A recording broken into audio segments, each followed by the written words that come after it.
Guys, इस episode में बवाल होने वाला है। ईयरफोन्स लगा लो और एंजॉय करो। उससे पहले वीडियो को लाइक कर दो और अगर न्यू हो तो नेक्स्ट वीडियोस पाने के लिए चैनल को सब्सक्राइब कर दो। इससे मुझे भी एपिसोड्स लाने के लिए मोटिवेशन मिलेगा। चलो अब अपनी सीट बेल्ट बांध लो। Let's dive into the world of mister Fool. आप कौन हैं? क्लाइन ने शांति की काफी कॉम्प्लिकेटेड स्टेट में पूछा। एक सरल रोब में महिला ने सिर हिलाया और बोला, Ariana, servant of concealment. Servant of concealment? Ariana? Klein की आंखें सिकुड़ गईं, क्योंकि वो जानता था कि ये महिला कौन थी। एक फॉर्मर नाइट हॉक के रूप में वो अरियाना नाम से अनजाना कैसे हो सकता था? वो एवरनाइट क्लॉइस्टर की मेट्रन थी, 13 आर्क बिशप्स की हेड, भविष्य की पोप के लिए एक संभव उम्मीदवार। उसके पास जो भी पहचान थी वो आम ज्ञान का हिस्सा थी, जिसे रिलीजियस स्टडीज और मिस्टिसिज्म में अवॉइड नहीं किया जा सकता था। जहां तक सर्वेंट ऑफ कंसीलमेंट नाम की बात है, क्लाइन ने इसे एम्परर रोजेल की डायरी में पढ़ा था। अटेंडेंट ऑफ मिस्ट्रीज के ऐसे ही नाम को देखते हुए उसे संदेह था कि ये एक एंजल की तरफ इशारा करता है। इस दौरान law of beyond characteristics conservation के आधार पर एक सीक्वेंस 0 के मौजूदगी के साथ इसका मतलब था कि अटेंडेंट ऑफ मिस्ट्रीज एक सीक्वेंस 1 एंजल नहीं हो सकता था। इसलिए क्लाइन का विश्वास था कि servant of concealment Evernight pathway की लाइकली सीक्वेंस 2 थी। ये ऐसा नहीं है कि गॉडेस ने जवाब नहीं दिया, बल्कि उन्होंने जवाब देने का एक बहुत ही खास तरीका इस्तेमाल किया। उन्होंने सीधे अपने सर्वेंट को भेज दिया। क्लाइन ने मिश्रित भावनाएं महसूस की, जिन्हें मुश्किल से बयान किया जा सकता था। वो कुछ सेकंड्स के लिए चुप हो गया, उससे पहले कि एक गंभीर झुकाव दे। Good afternoon, your eminence. विभिन्न चर्चेज में अगर एंजल लेवल का एक डेमीगॉड जमीन पर चलता था तो उन्हें सम्मान के रूप में योर एमिनेंस से संबोधित करने की जरूरत थी। उसी तरह पॉन्टिफ, पोप और चीफ शेपर्ड देवताओं के प्रतिनिधियों के प्रति योर होलीनेस का इस्तेमाल करना पड़ता था। इसके अलावा एक चर्च का हेड होली सी या अपोस्टलिक सी का पर्यायवाची था। ऑफकोर्स कई बार होली सी चर्च के हेडक्वार्टर्स को भी रिप्रेजेंट कर सकता था। अरियाना ने अपनी छाती पर क्लॉकवाइज फैशन में 4 बार टैप किया और एक पवित्र तरीके से जवाब दिया, मे द गॉडेस ब्लेस यू। उसने फिर कहा, मैं एक असेटिक हूं, आप मुझे सिर्फ मैम कह सकते हैं। हाँ, मैम अरियाना। क्लाइन ने जोर नहीं दिया। अरियाना ने उसे शांति से 2 सेकंड्स के लिए देखा और सीधे पूछा, तुम ब्लास्फीमर अमोन के अवतारों से बैकलैंड में निपटने की योजना बना रहे हो? हाँ, मैं कंसीलमेंट के ब्लेसिंग्स प्राप्त करना चाहता हूं। इस पल वो थोड़ा हिचकिचाया, क्योंकि ये उसके अनुमान से अलग था। उसने मूल रूप से अपेक्षा की थी कि गॉडेस उसे ब्लेस करके जवाब देंगी। फिर वो और पहले ज़ोरोस्ट मिलकर बैकलैंड में अमोन के सभी अवतारों को नष्ट कर सकते थे। इस प्रक्रिया में ये लेनार्ड या मरॉडर पाथवे एंजल को एक्सपोज नहीं करेगा, लेकिन अब ब्लेसिंग्स के एक कॉर्पोरियल चीज बन जाने से जो लड़ाई में शामिल होगा, पहले ज़ोरोस्ट तुरंत पकड़ा जाएगा जैसे ही एक्शन लेगा। जब ऐसा होगा तो क्या होगा ये प्रिडिक्ट करना मुश्किल था। कहीं ऐसा तो नहीं कि मुझे पहले ज़ोरोस्ट से गठबंधन करने की ज़रूरत नहीं है। मैं सिर्फ उनसे इंटेल प्रदान करने के लिए कहूंगा और फिर स्पॉइल्स ऑफ वॉर का कुछ हिस्सा बांट लूंगा। क्लाइन के विचार तेजी से उसके मन में दौड़े जब अरियाना ने बिना किसी जल्दी के बोला, मैं कंसीलमेंट की शक्ति प्रदान कर सकती हूं ताकि जो कुछ भी होता है वो डेस्टिनी की झोंकने से बच सके, लेकिन मैं बैकलैंड में अमोन के सभी अवतारों को नष्ट करने की गारंटी नहीं दे सकती। पहले ज़ोरोस्ट ने कहा था कि ही के पास ऐसा करने का साधन है। अमोन को सबसे अच्छी तरह से समझने वाला व्यक्ति सच में उसी पाथवे का एक सीक्वेंस 1 है। क्लाइन ने सोचा और बोला, मैम अरियाना, मैंने पहले से ही एक अच्छी तरह से सोचा हुआ प्लान बना लिया है। आपको सिर्फ कंसीलमेंट की शक्ति प्रदान करने की ज़रूरत है। आपको असली लड़ाई में शामिल होने की ज़रूरत नहीं है। बाकी सब मुझ पर छोड़ दें। अरियाना ने सिर हिलाया और अपना दाहिना हाथ उठाया जब उसने अपनी हथेली फैलाई। लाइट के पॉइंट्स जल उठे, गहरे और शानदार, जैसे उन्होंने जल्दी से उसकी हथेली में एक एम्ब्लम का आकार दे दिया। ये एम्ब्लम पूरी तरह से क्रिस्टलाइज था, जैसे वो ऑब्सीडियन से बना हो। जब कोई इसे देखता था तो उसे इसके मौजूदगी का एहसास होता था, लेकिन जब इसे नहीं देखा जाता था तो वो गायब होता हुआ प्रतीत होता था। ये मेरा एवरनाइट कोट ऑफ आर्म्स है। इसमें स्वयं से कोई विशेषता या शक्ति नहीं है। एकमात्र उपयोग ये है कि जब इसे ट्रिगर किया जाता है तो ये मेरे साथ एक कनेक्शन स्थापित करेगा, भले ही तुम असली दुनिया में कहीं भी हो। अरियाना ने सरल रूप से समझाया। अपने ऑपरेशन शुरू करने से पहले इसे इस्तेमाल करना याद रखना। मैं कंसीलमेंट की शक्ति प्रदान कर दूंगी। अगर तुम्हें और ज्यादा सीधी मदद की जरूरत है तो इसे ट्रिगर करते समय प्राचीन हर्मीज में अरियाना चैंट करना। ये उसकी तरफ इशारा करने वाले आइटमाइज्ड आल्टार और रिचुअल के बराबर है। ओह, एंजल के लेवल पर प्रार्थनाओं का जवाब देने की रेंज पूरी दुनिया तक फैल गई है। क्लाइन ने तुरंत एवरनाइट कोट ऑफ आर्म्स की असली प्रकृति को समझ लिया। एक बिजारो सॉर्सरर के रूप में उसके पास प्रार्थनाओं का जवाब देने का कोई साधन नहीं था। ये एक विशेषता थी जिसे सीक्वेंस 3 पर ही प्राप्त किया जा सकता था। ऑफकोर्स, सी गॉड और द फूल के रूप में वो इन मामलों में बहुत अच्छी तरह से परिचित था। क्लाइन ने कोई शिष्टाचार नहीं दिखाया जब उसने इसे स्वीकार किया और सिंसियरली झुका। धन्यवाद, ये कहते हुए उसने अपनी छाती पर क्लॉकवाइज मैनर में 4 जगह टैप किया और क्रिम्सन मून का निशान बनाया। Praise the lady. इस तरह वो अभी भी पहले जोरोस्ट के साथ मिलकर काम कर सकता था, जब तक कि वो एवरनाइट कोट ऑफ आर्म्स को ट्रिगर करता था। बिना प्राचीन हर्मीज में अरियाना का नाम चैंट किए सब कुछ ठीक रहेगा। प्रेज द लेडी, अरियाना ने पवित्र रूप से जवाब दिया। उसकी आकृति फिर गायब हो गई, जैसे उसे इरेजर से मिटा दिया गया हो। ये कंसील्ड स्टेट में प्रवेश करके जाना है। क्लाइन ने सोच विचार में अपने होंठ सिकोड़े। इस दौरान वो अरियाना के तेजी से आने पर संदेह से भरा हुआ था। आखिरकार एवरनाइट पाथवे टेलीपोर्ट जैसे तरीकों में अच्छी तरह से परिचित नहीं है। विंटर काउंटी से लेकर बैकलैंड तक जाने में काफी समय लगता है। मेरा रिचुअल वो नहीं जो सीधे अवतरण के लिए प्रार्थना करता है।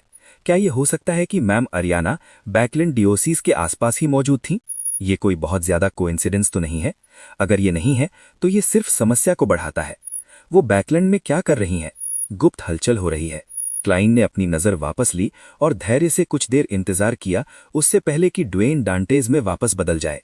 उसने एक बार फिर से एक पेन और कुछ पेपर ढूंढा और कंसीलमेंट और मिस्ट्री प्राइंग का जो सिंबल था वो ड्रॉ किया।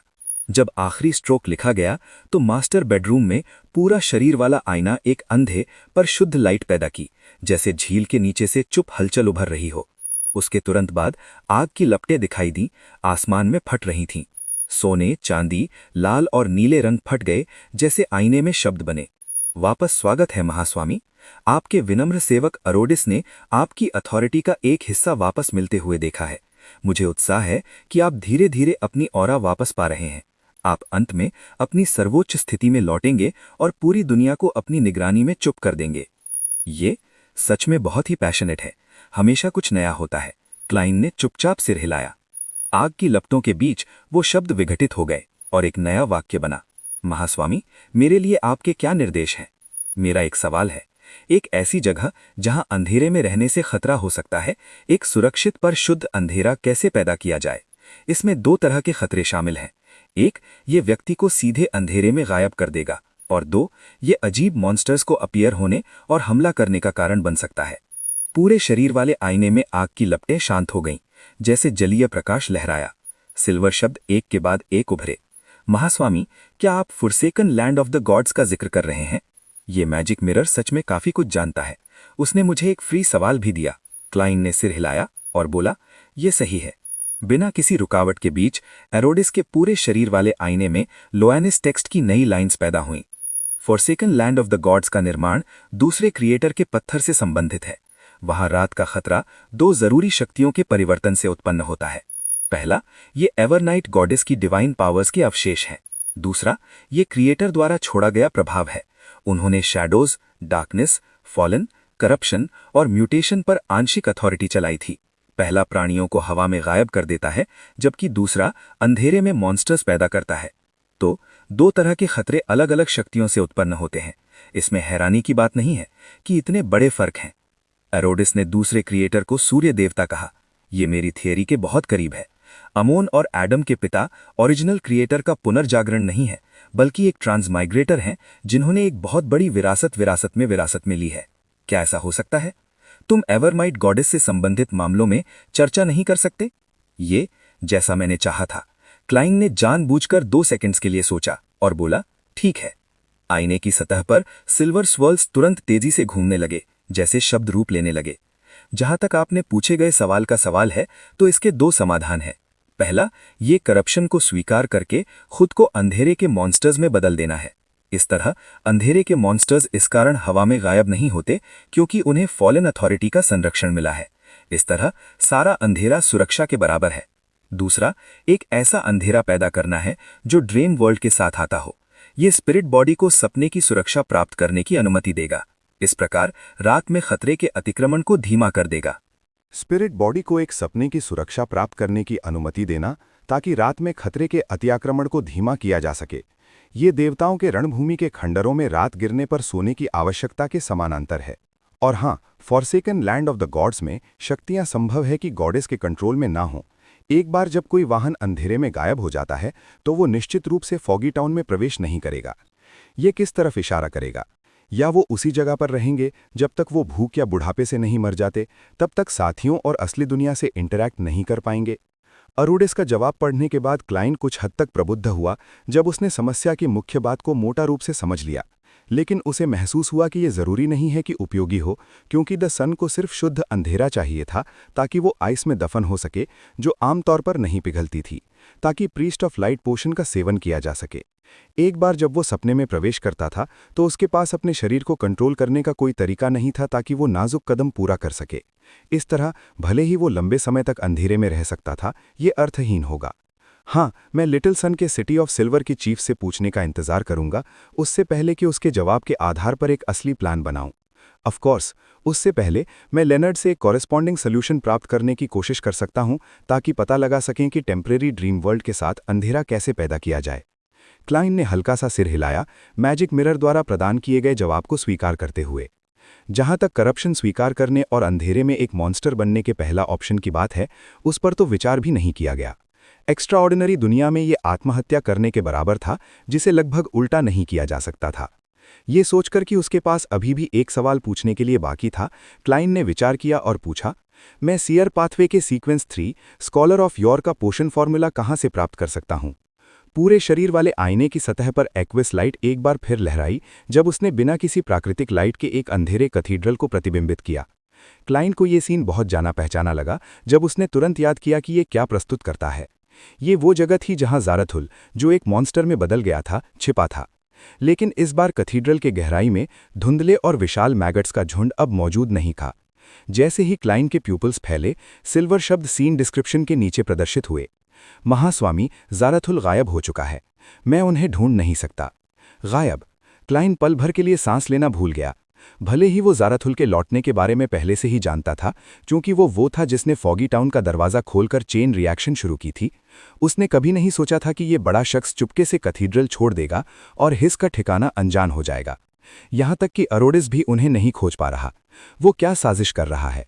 क्लाइन जितना ज्यादा सोचा उतनी ही ठंड उसकी पीठ में दौड़ गई। सीक्वेंस 4 डेमीगॉड बनने के बाद वो एक चीज कंफर्म कर सकता था। ग्रे फॉग के ऊपर के रहस्यमयी दुनिया पर उसका नियंत्रण अभी भी अपर्याप्त था। वो टेम्परेरली सिर्फ उस लीकिंग स्पेशलनेस को कन्वर्ज कर सकता था जिसे उसने असली दुनिया में ऑगमेंट किया था, जिससे कॉरेस्पॉन्डिंग पाथवेज के बियॉन्डर्स के लिए इसे देखना मुश्किल हो जाता था। लेकिन वो बियॉन्डर कैरेक्टरिस्टिक कन्वर्जेंस के लॉ को दबाने में असमर्थ था। जहां तक ग्रे फॉग की बात है, इसने बार बार साबित किया कि इसमें सीयर, अप्रेंटिस और मरॉडर पाथवे के बियॉन्डर्स के प्रति एक अदृश्य रूप का आकर्षण था। उनमें सीयर पाथवे पर प्रभाव सबसे स्पष्ट था। इसके अलावा मैं खुद एक काफी आकर्षक सीक्वेंस 4 बिजारो सॉर्सरर हूं। ऐसा नहीं है कि ज़ारथुल एक दिन अचानक बैकलैंड आ जाएगा। क्लाइन ने डेड पैन एक्सप्रेशन बनाए रखे और सीन बदलते हुए पूरे शरीर वाले आईने से कहा, समझ गया। अरोडिस ने एक और सीन प्रस्तुत किया जिससे क्लाइन उतना ही परिचित था। ये हॉर्नाकिस माउंटेन रेंज की चोटी पर एंटीगोनस फैमिली का ट्रेजर ट्रोव था। इस सीन के नीचे सिल्वर शब्द एक बार फिर तेजी से उभर आए।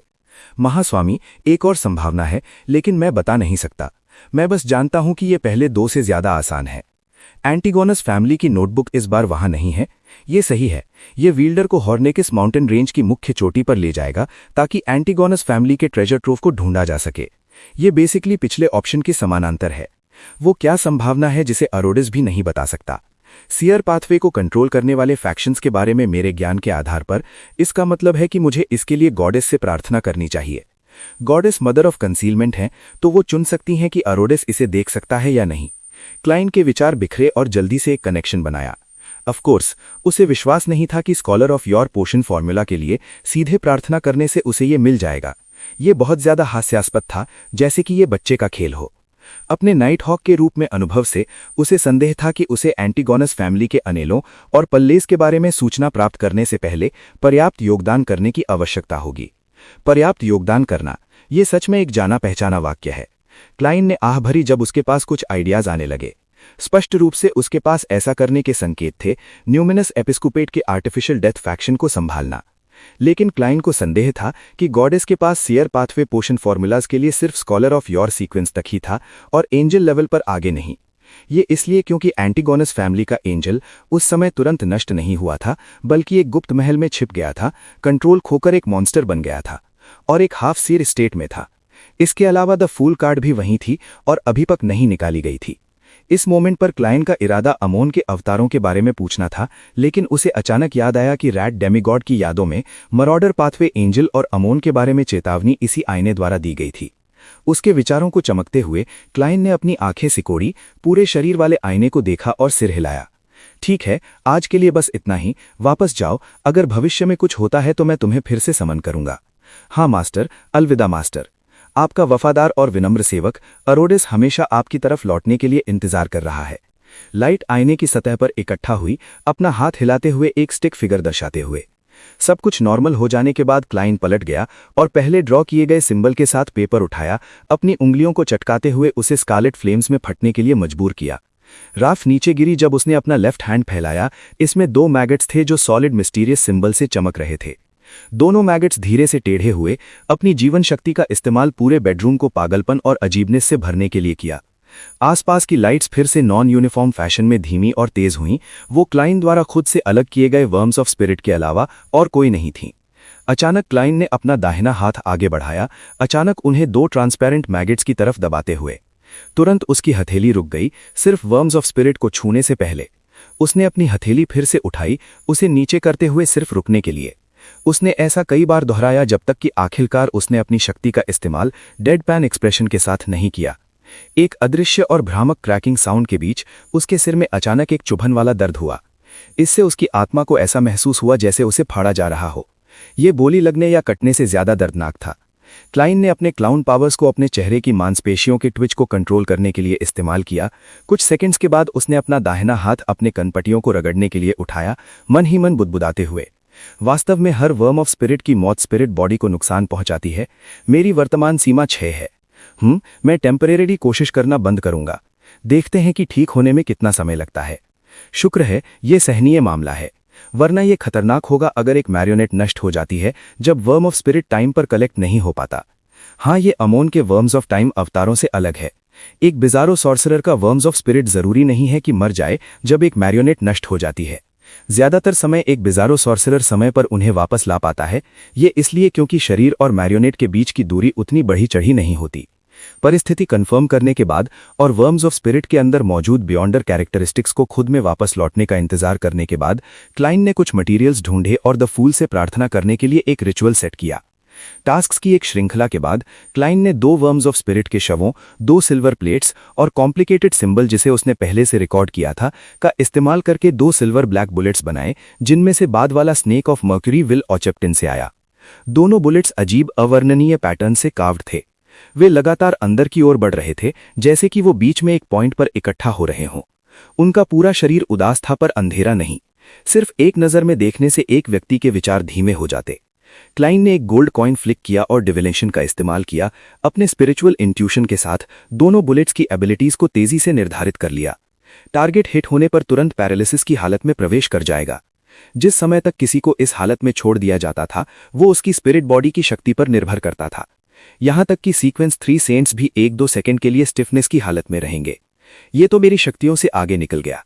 ऑफ कोर्स प्रेमिस ये है कि कांटेक्ट किया जा सके। ये ग्रे फॉग के ऑगमेंटेशन का नतीजा है। ये दोनों बुलेट्स फेट साइफन चार्म्स के समान लेवल के होंगे। भले ही मेरे वर्म्स ऑफ स्पिरिट अमोन और पल्लेज के वर्म्स ऑफ टाइम से तुलना नहीं की जा सकती, लेकिन मैं ग्रे फॉग के ऊपर के रहस्यमयी स्पेस से जितनी शक्ति खींच सकता हूं वो स्पष्ट रूप से उससे बेहतर है जो मैं पहले कर सकता था। मैं उन्हें कंट्रोल स्पिरिट बुलेट्स बुलाऊंगा। क्लाइन ने अपने अंडरआर्म होल्स्टर से डेथ नेल निकाला, सिलेंडर व्हील खोला और 2 silver black control spirit bullets अंदर भर दिए। उसके बाद उसने अल्टर के बगल में एक पीस ऑफ पेपर फैलाया और लिखा, आगे तुम्हारा mission relatively high level charms और बियॉन्डर बुलेट्स को ढूंढना है। May God be with you. XXX जिसने तुमसे 3 रिक्वेस्ट्स की। ये लेटर न्यूमिनस एपिस्कोपेट के आर्टिफिशियल डेथ फैक्शन के पैट्रिक ब्रायन को लिखा गया था। जब मेरे पास एक सबॉर्डिनेट मौजूद है तो उसे व्यर्थ क्यों जाने दूं। जैसे ही क्लाइन ने बुदबुदाया उसने अपना लेटर फोल्ड किया। उसने पहले के अल्टर पर पैट्रिक ब्रायन के मैसेंजर को समन किया। डेस्क की सतह पिच ब्लैक फ्लेम्स में फट गई और तेजी से इकट्ठा हुई, डार्क फेदर्स के साथ एक ट्रांसलूसेंट बर्ड बनाते हुए। उसे गायब होते हुए देखकर क्लाइन ने हल्का सा सिर हिलाया और मन ही मन बुदबुदाया। पैट्रिक का कॉन्ट्रैक्ट कंपेनियन भी लो लेवल का नहीं है।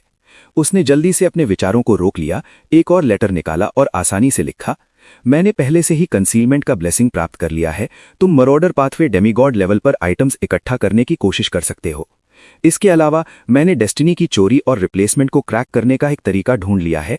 तुम्हें ज्यादा चिंतित होने की आवश्यकता नहीं है। क्या तुम जानते हो कि टेम्परेरी ड्रीम वर्ल्ड को शामिल करने वाला अंधेरा कैसे पैदा किया जाए? अगर तुम्हारे पास समय है तो क्या तुम टिंगेन जाकर मेरे लिए 3078 का इस्तेमाल करके फ्लेयरिंग सन बुलेट्स बनाने में मेरी मदद कर सकते हो? म्यूटेटेड सन सेक्रेड एम्बलम में एटर्नल ब्लेजिंग सन का डिवाइन ब्लड छिपा हुआ है। सिर्फ अपनी शक्ति को पर्याप्त रूप से बढ़ाने से ही हम अमोन के अवतारों से निपटने में और ज्यादा विश्वास रख सकते हैं। 7 पिंस्टर स्ट्रीट पार लेनर्ड, जो खास तौर पर टैरो गैदरिंग में हिस्सा लेने के लिए घर लौट आया था, बस सेंट सैमुअल कैथेड्रल के बेसमेंट में जाने वाला था ताकि डॉसियर्स पढ़ सके और रात को अपने प्लेकेटिंग ऑफ सोल्स के लिए तैयारियां कर सके, जब उसकी दृष्टि अचानक धुंधली हो गई। उसने एक डार्क फुल ड्रेस में मैसेंजर को देखा जिसके हाथ में 4 ब्लॉन्ड रेड आइड हेड्स थे। एक सोल एश्योरर के रूप में वो अब ऐसे प्राणियों को स्पिरिट बॉडीज के साथ देख सकता था। क्लाइन का लेटर लेने के बाद लेनर्ड को धन्यवाद कहने का मौका भी नहीं मिला जब रीने टिनेकर पलट गई और वॉइड में चली गई। वो ज्यादा देर तक नहीं रुकी। बुढ़े आदमी, क्लाइन के पास इस लेवल का मैसेंजर क्यों है? क्या ये ब्लेस्ड होने का एक पर्क है? लेनर्ड खुद को रोक नहीं पाया जब उसने पल्ले ज़ोरोएस्ट से दबी आवाज में पूछा। उसने मूल रूप से ये फैंटेसी की थी कि ये हर टैरो क्लब मेंबर के लिए स्टैंडर्ड है, लेकिन उसने बाद में महसूस किया कि वो सिर्फ कल्पना कर रहा था। पल्ले ज़ोरोएस्ट की हल्की सी उम्र वाली आवाज तुरंत हंस पड़ी। ये संभव है कि ये केवल क्लाइन मोरेटी से संबंधित हो। हर किसी को कुछ खास फॉर्चुटस इनकाउंटर मिलता है, ऐसा नहीं है? क्या तुम्हारे जैसे व्यक्ति के लिए भी ऐसा नहीं है? हैं, मैंने सोचा था कि तुम हर का वर्णन करने के लिए इनकम्प्लीट एंजल का इस्तेमाल करोगे, लेकिन तुमने मैसेंजर ऑफ दिस लेवल का इस्तेमाल किया। बुरा नहीं, तुम्हें अभी भी मेरी चेतावनी याद है। लेनर्ड ने अपने होठों के कोनों को सिकोड़ा, कागज के टुकड़े को फैलाया और उस पर लिखी सामग्री पढ़ी। वो सच में कंसीलमेंट और फेट का ब्लेस्ड है। पल्ले ज़ोरोएस्ट ने लेनर्ड की आंखों से हेडिंग को तेजी से स्कैन किया। लेनर्ड ने जमीन पर नहीं देखा। इसके बजाय उसने कुछ कदम पीछे हटे और खुद को सोफे के आलिंगन में फेंक दिया, उससे पहले कि कहे, क्लाइंट डेस्टिनी की थेफ्ट और रिप्लेसमेंट को देख सकता है, तो हमें मरॉडर पाथवे डेमीगॉड लेवल पर आइटम्स ढूंढने के लिए जल्दी करने की जरूरत नहीं है। भले ही तुम जल्दी में होते, तुम्हें नहीं पता कि उन्हें कहाँ ढूंढना है। पल्लेज ने स्कॉफ किया। यहां तक कि हर्मिट्स ऑफ फेट की गैदरिंग के लिए भी इसी तरह के आइटम्स को एक बार भी अपीयर होने में सालों लग जाते थे, और अगला गैदरिंग साल के अंत में होने वाला था। लेनर्ड कुछ पल के लिए निशब्द था और सिर्फ आखिरी 2 पैराग्राफ्स पर अपनी नज़र डाल सका। थोड़ी देर की खामोशी के बाद वो हंसा। मैं हमेशा से ही क्यूरियस रहा हूं कि क्लाइन को मेगोज का सामना करते समय सन डोमेन के हाई लेवल चार्म्स कहाँ से मिले। मैंने सोचा था कि वो उसे उस डेथ काउंसिल द्वारा प्रदान किए गए थे, लेकिन मैं ये नहीं समझ पा रहा था कि एक डेथ डोमेन एंजल सन डोमेन के हाई लेवल चार्म्स को क्यों इकट्ठा कर रहा होगा। क्या वो आत्महत्या नहीं होगी? अब मैं आखिर में समझ गया हूं। बुढ़े आदमी, मैंने 30783 का इस्तेमाल पहले भी किया था। तुमने ये क्यों नहीं देखा कि उसमें इटर्नल ब्लेजिंग सन के डिवाइन ब्लड की एक बूंद छिपी हुई थी? अगर तुम तब उसकी कुछ शक्ति चुरा पाते तो चीजें नहीं होती। लेनर्ड मूल रूप से बुढ़े आदमी का मजाक उड़ाना चाहता था, लेकिन जैसे ही वो आगे बढ़ा, वो चुप हो गया। पल्ले ज़ोरोएस्ट ने अपने मन में आह भरी।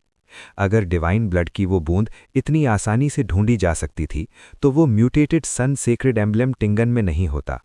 लेनर्ड कुछ सेकंड्स के लिए चुप हो गया, उससे पहले कि पूछे, तो मैं फ्लेयरिंग सन चार्म बनाने के लिए उस सेक्रेड एम्बलम को प्राप्त करने का मौका कैसे पैदा कर सकता हूं? भले ही क्लाइन ने अपने लेटर में इसे आसान बनाया था, लेनर्ड जानता था कि ये कोई आसान काम नहीं था। ये इसलिए था क्योंकि वो टिंगन शहर का नाइट हॉक नहीं था। भले ही वो अपने पूर्व साथियों और टीममेट से मिलने वापस लौटा था, उसके पास चाइनीज गेट में प्रवेश करने का कोई अथॉरिटी नहीं था।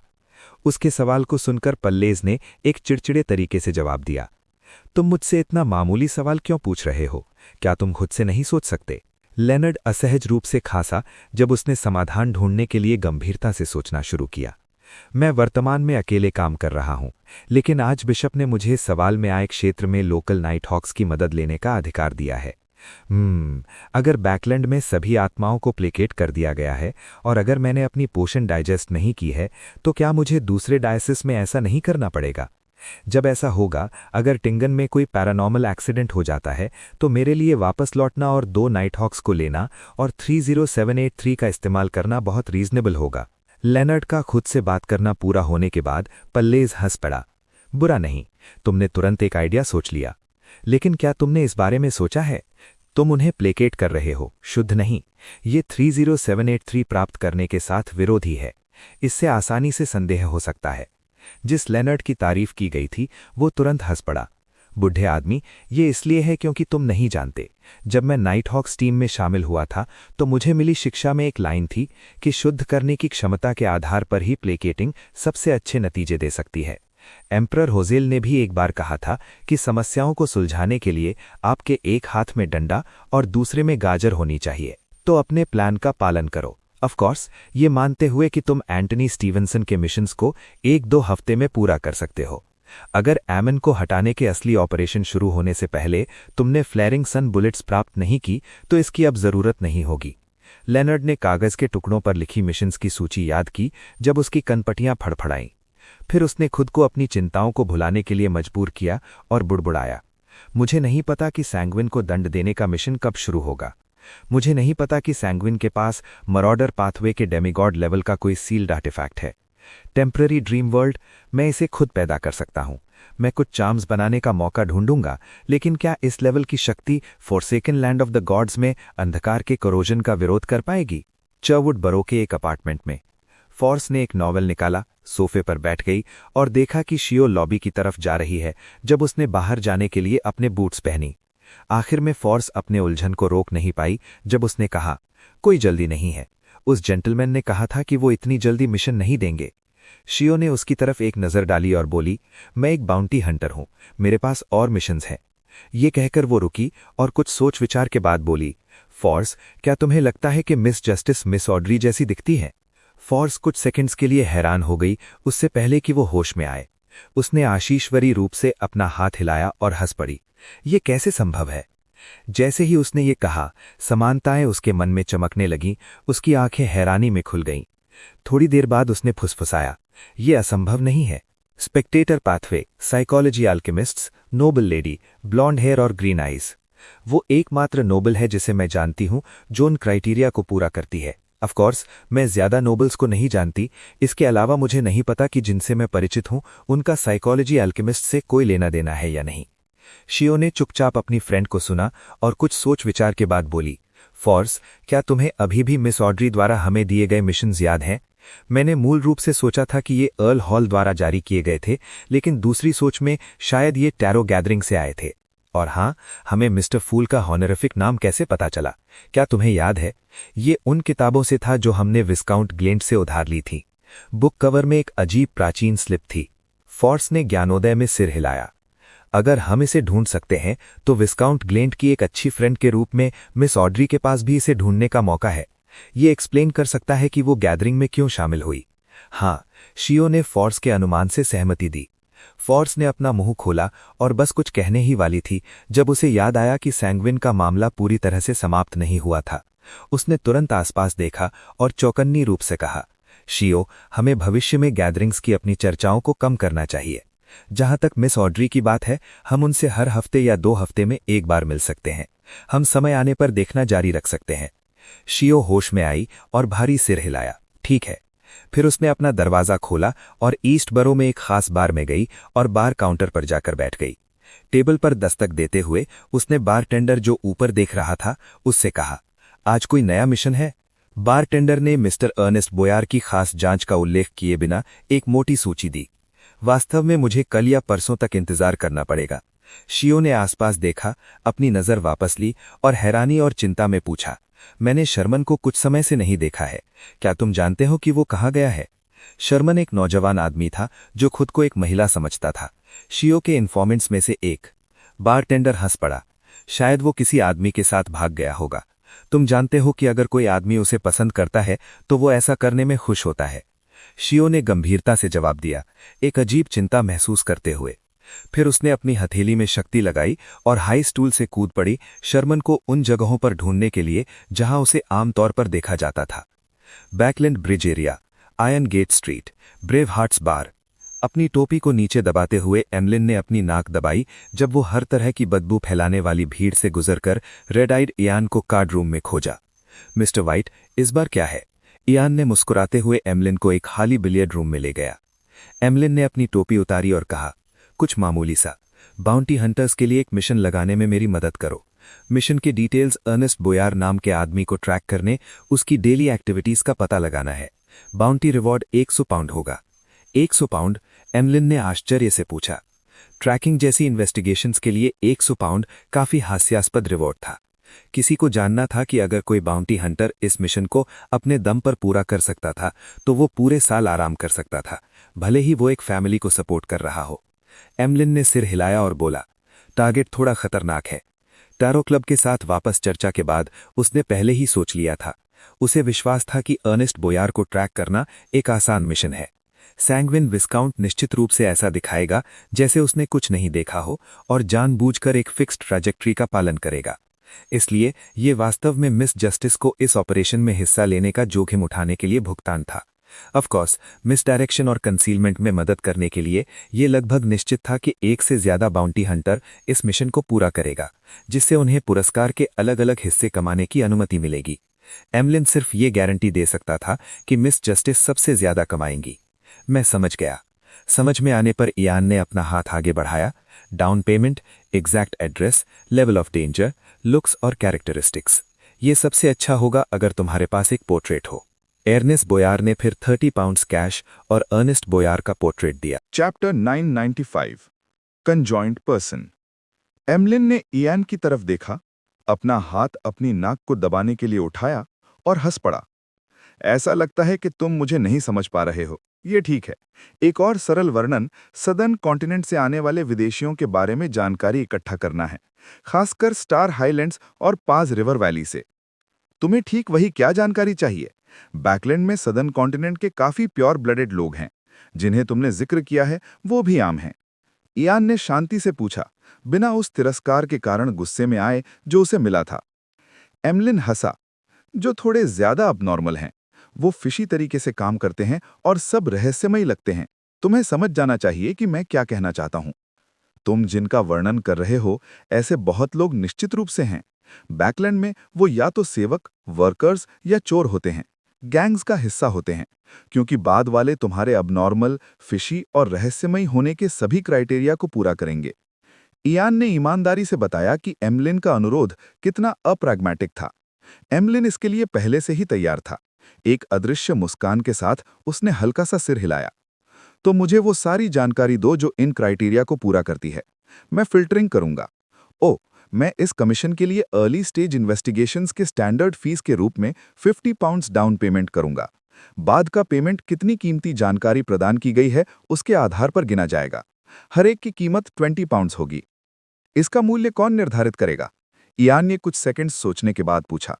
उसके लिए इस प्रकार के प्राथमिक काम के लिए 50 पाउंड्स की आय उसके लिए जॉब स्वीकार करने के लिए काफी थी।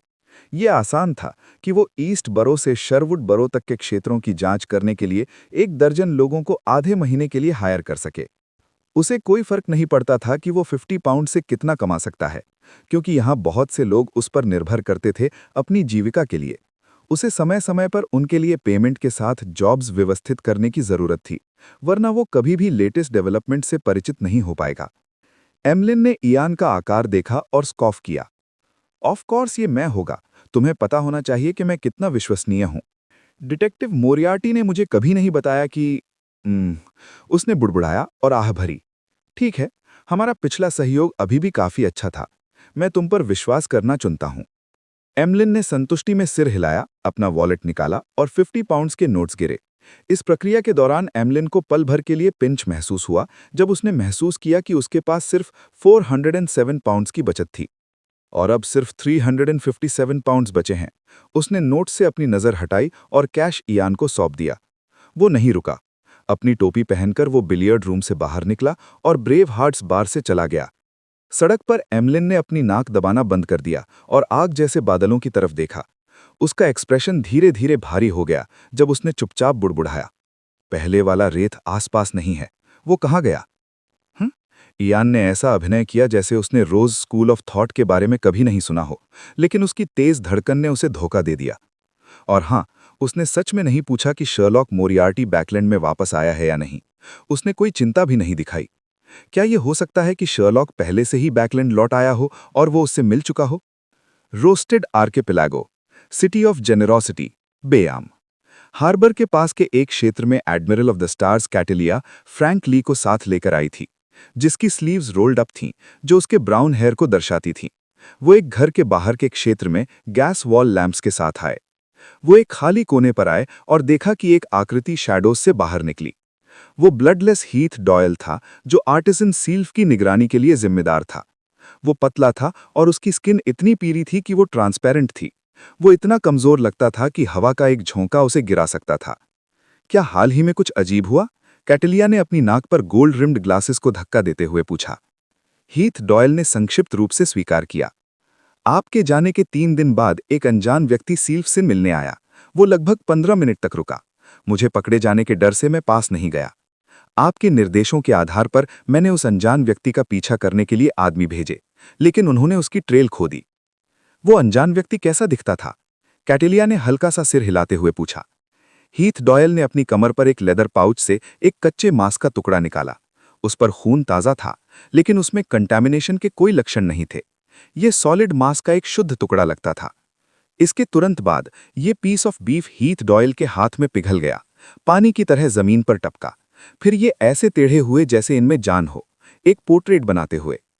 मुझे यही प्रभाव चाहिए।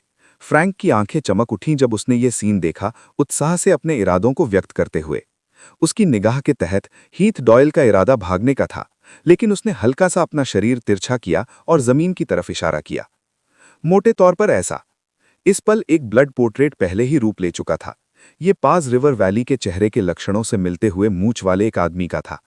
उसकी सबसे बड़ी विशेषता उसके दोनों कानों पर 3 ईयर स्टड्स थीं। गोल्डन ईयर स्टड्स, पतला शरीर, ज्यादा फैट नहीं, बहुत एथलेटिक। हीथ डॉयल ने जोड़ा। कैटेलिया ने जमीन से अपनी नजर वापस ली और पूछा, और फिर? हीथ डॉयल ने संक्षिप्त रूप से स्वीकार किया। उसके बाद सील्फ से मिलने कोई नहीं आया, सिवाय उसके टेम्पररी सर्वेंट्स और शेफ के, जिसे उसने हायर किया था। मैंने आदमियों को उन्हें इन्वेस्टिगेट करने के लिए भेजा। वो साफ हैं। सील्फ हर दिन फिक्स टाइम पर घूमने निकलता है। वो एक वेश्या को घर लाता है, उसे सिर्फ सुबह ही जाने की अनुमति देता है। मैं लगातार उसका पीछा कर रहा हूं, लेकिन मुझे कभी भी अजीब लोगों से कोई कांटेक्ट नहीं मिला। वो इस पूरे समय बहुत नॉर्मल व्यवहार कर रहा है? कैटेलिया ने अपने होंठ सिकोड़ते हुए पूछा। उसके दृष्टिकोण से कोई अबनॉर्मैलिटी न होना सबसे ज्यादा अबनॉर्मल था। आखिर इसमें रोज स्कूल ऑफ थॉट मेंबर्स शामिल थे, जो प्राइमोर्डियल मून में विश्वास करते थे। हीथ डॉयल ने समर्थन में सिर हिलाया। कैटेलिया ने अपना सिर बिल्डिंग के मेन डोर की तरफ घुमाया और कुछ सोच विचार के बाद बोली, मैंने वास्तव में बियॉन्डर पावर्स का इस्तेमाल करके इन्फिल्ट्रेट करने और किसी भी दुर्घटना से बचने के लिए सबसे तेज गति से सील्फ को कंट्रोल में लाने और फिर उसे ले जाने की योजना बनाई थी। लेकिन जैसा कि लगता है, सबसे अच्छा समाधान दरवाजा खटखटाना है। अनजान खतरा ही वो चीज है जो लोगों को सबसे ज्यादा डराती है। ये सोचकर कि वो हाल ही में अपने एक्सपेरिमेंट्स में व्यस्त थे और फर्स्ट मेट के रूप में अपना कर्तव्य नहीं निभा रहे थे, फ्रैंक ने जल्दी से कहा, कैप्टन, मैं आपके साथ चलता हूं। कैटेलिया ने अपने चौड़े चश्मे उतारे और उन्हें अपने ब्लैक वॉरलॉक रोब के कमर पर लटका दिया, उससे पहले कि सिर हिलाए। ठीक है, ये कहकर उन्होंने शैडोई कॉर्नर को छोड़कर सील्फ के आवास के मेन डोर की तरफ चल दिया। जैसे ही वो पास आई, उसने ऊपर देखा जहां क्रिम्सन मून बादलों से पेनिट्रेट करके देखी जा सकती थी। उसने अपने उंगलियां सिकोड़ी और दरवाजे पर 3 बार थपथपाया। कदमों की आवाज पास आई और दरवाजा धीरे से खुला। सील्फ ने पिछले समय से कोई स्पष्ट बदलाव नहीं दिखाया। वो पतला और अंधेरा ही रहा। उसकी आंखें कुछ हद तक फूली हुई थीं और उसकी ब्राउन आंखें जोर से मुस्कुराने की कोशिश कर रही थीं। एडमिरल, क्या इस बार कुछ है? वो दरवाजे पर खड़ा था, अपने पीछे गैस वॉल लैंप की रोशनी को रोक रहा था। इससे क्षेत्र अंधेरा और उदास लग रहा था, जैसे कि वो शैडोज में डूब रहा हो। कैटेलिया ने कुछ सेकंड्स के लिए उसे घूरा, उससे पहले कि धीरे से कहा, मेरे पास एक नया विचार है। मैं तुम्हें अपने क्रू का हिस्सा बनाने की योजना बना रही हूं। वो वहीं बिना हिले खड़ी थी, बिना अंदर कदम रखने के कोई इरादे के। सील्फ का चेहरा बिगड़ गया जब उसकी आवाज कुछ हद तक अंधेरी हो गई। क्यों? कैटेलिया की आंखें जम गईं, जैसे उसने धीरे से कहा, क्योंकि मैं एक पायरेट हूं। पायरेट्स को रीजंस की जरूरत नहीं होती, वो अपनी इच्छाओं से ही सब कुछ करते हैं। सील्फ के चेहरे की मांसपेशियां फड़फड़ाईं जब एक मुस्कान उसकी आंखों में एक बार फिर फैल गई। मैं आपका नाविक बन सकता हूं, लेकिन एक आर्टिसन के रूप में मैं एक शहर में बहुत उपयोगी होगा। मैं सहमत हूं, कैटेलिया ने उसके विरोध को नष्ट कर दिया।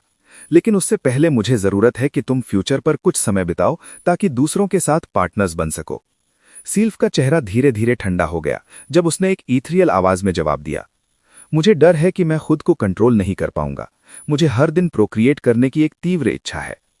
प्रोक्रिएट करने की तीव्र इच्छा? फ्रैंक की आंखें चमक उठीं जब उसने पूछा, जैसे कि वो कन्फर्मेशन कर रहा हो। सील्फ हैरान हुआ जब उसे निश्चित नहीं था कि सिर हिलाना है या सिर हिलाना। फ्रैंक ने फिर कैटेलिया की तरफ देखा और उत्साह में पूछा, कैप्टन, क्या वो मेरे एक्सपेरिमेंट्स के लिए मेरा असिस्टेंट होने वाला है? मुझे उसकी ये विशेषता पसंद है। कैटेलिया ने कुछ सेकंड्स के लिए चुप्पी साधी और फिर जोर से सिर हिलाया। हाँ। फ्रैंक ने तुरंत एक चमकदार मुस्कान दिखाई और आर्टिसन सील्फ को अपना दाहिना हाथ पेश किया। आपसे मिलकर खुशी हुई। मुझे अपना परिचय देने दो, फ्यूचर का फर्स्ट मेट फ्रैंक ली।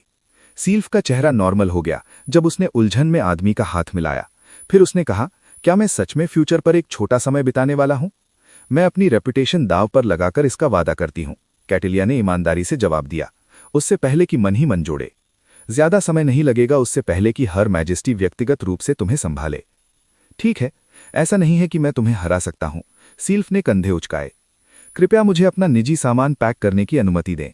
उसने फिर 2 कदम पीछे हटा, पलट गया और फॉयर के अंत में सीढ़ियों की तरफ चल दिया। जैसे ही वो चला, उसने अचानक रुककर कैटेलिया और फ्रैंक से एक ईथरियल टोन में कहा, आज की चांदनी हमेशा की तरह खूबसूरत है ना? बिना कोई जवाब मिले वो आगे बढ़ा और सीढ़ियों से गायब हो गया।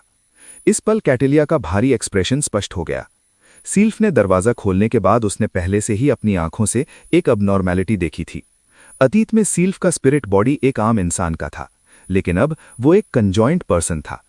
चांदनी के प्रकाश के तहत ये कंजॉइंट पर्सन पोषित हो रहा था और तेजी से मजबूत हो रहा था।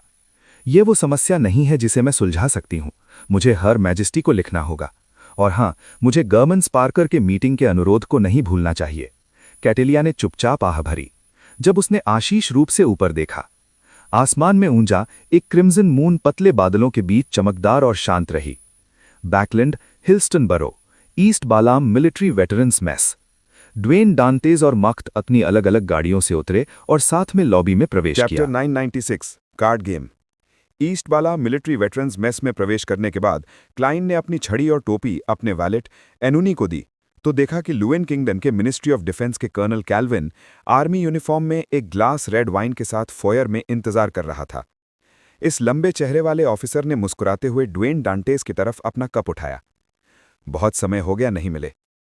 सच में काफी समय हो गया है, क्लाइन मुस्कुराया जब वो उधर चला गया। कर्नल कैल्विन ने तुरंत अपना दाया हाथ केश किया। बधाई हो, तुमने काफी अच्छा किया। हर कोई बहुत खुश था। मैं भी बहुत खुश था। क्लाइन ने कोऑपरेट करने में अपने खुशी को व्यक्त करने के लिए एक लुएन स्टाइल यूफेमिज्म का इस्तेमाल किया। उसने फिर उससे हाथ मिलाया। कैल्विन ने अपनी बाह वापस ली और माख्ट की तरफ देखा, उससे पहले कि हंसते हुए आह भरे।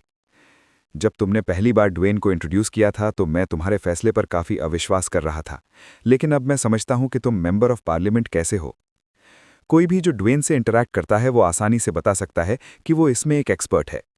माख्ट ने कर्नल की तारीफ को उसी लुएन स्टाइल्ड यूफेमिज्म से स्वीकार किया। कैल्विन ने अपनी नज़र वापस ली, थोड़ी रेड वाइन पी और ड्वेन डांटेस की तरफ मुस्कुराया, चलते हुए पूछा, तुमने इस बार कितना कमाया? चिंता मत करो, मैं भविष्य में इस वजह से प्राइसेस नहीं बढ़ाऊंगा, मैं बस क्यूरियस हूं। 20,000 पाउंड्स इन गोल्ड, क्लाइन ने एक मिड पॉइंट वैल्यू जवाब में दी। वास्तव में उसने 25,000 पाउंड्स कमाए थे, लेकिन मिस मैसेंजर को हर सर्विसेज के लिए 10,000 पाउंड्स देने के बाद उसने सिर्फ 15,000 पाउंड्स कमाए थे। कैल्विन ने सिर हिलाया। बुरा नहीं, अगर तुम्हें उन गोल्ड बार्स को गोल्ड कॉइन्स में कन्वर्ट करने की जरूरत है तो मैं तुम्हें एक इंपीरियल मिंट फैक्ट्री से किसी को इंट्रोड्यूस कर सकता हूं। कैसा रहा? क्या तुमने मेसैंचेस के एरिया के आसपास कुछ अबनॉर्मल देखा? क्लाइन ने बिना सोचे सीधे कहा, हाँ। वहां रिवाइवल स्क्वायर नाम की एक जगह थी जो उसके कंट्रोल में थी और वो लाइटनिंग से नष्ट हो गई थी। वो मैं जानता हूं, कर्नल ने काफी भारी एक्सप्रेशन के साथ जवाब दिया।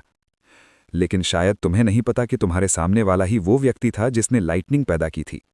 क्लाइन मुस्कुराया और फिर बोला, और हाँ, मे सैंचेस कई फैक्शंस के बीच एक नाजुक संतुलन बनाए हुए लगता है, लेकिन वास्तव में उसने पहले से ही चुपके से एक खास फैक्शन के साथ अलाइन कर लिया है। ऑफ कोर्स, मैं निश्चित रूप से नहीं जानता कि वो कौन है। उसका God of knowledge and wisdom के चर्च को धोखा देने का कोई इरादा नहीं था। उसने सिर्फ थोड़ा सा खुलासा किया ताकि लुएन मिलिट्री का विश्वास जीत सके।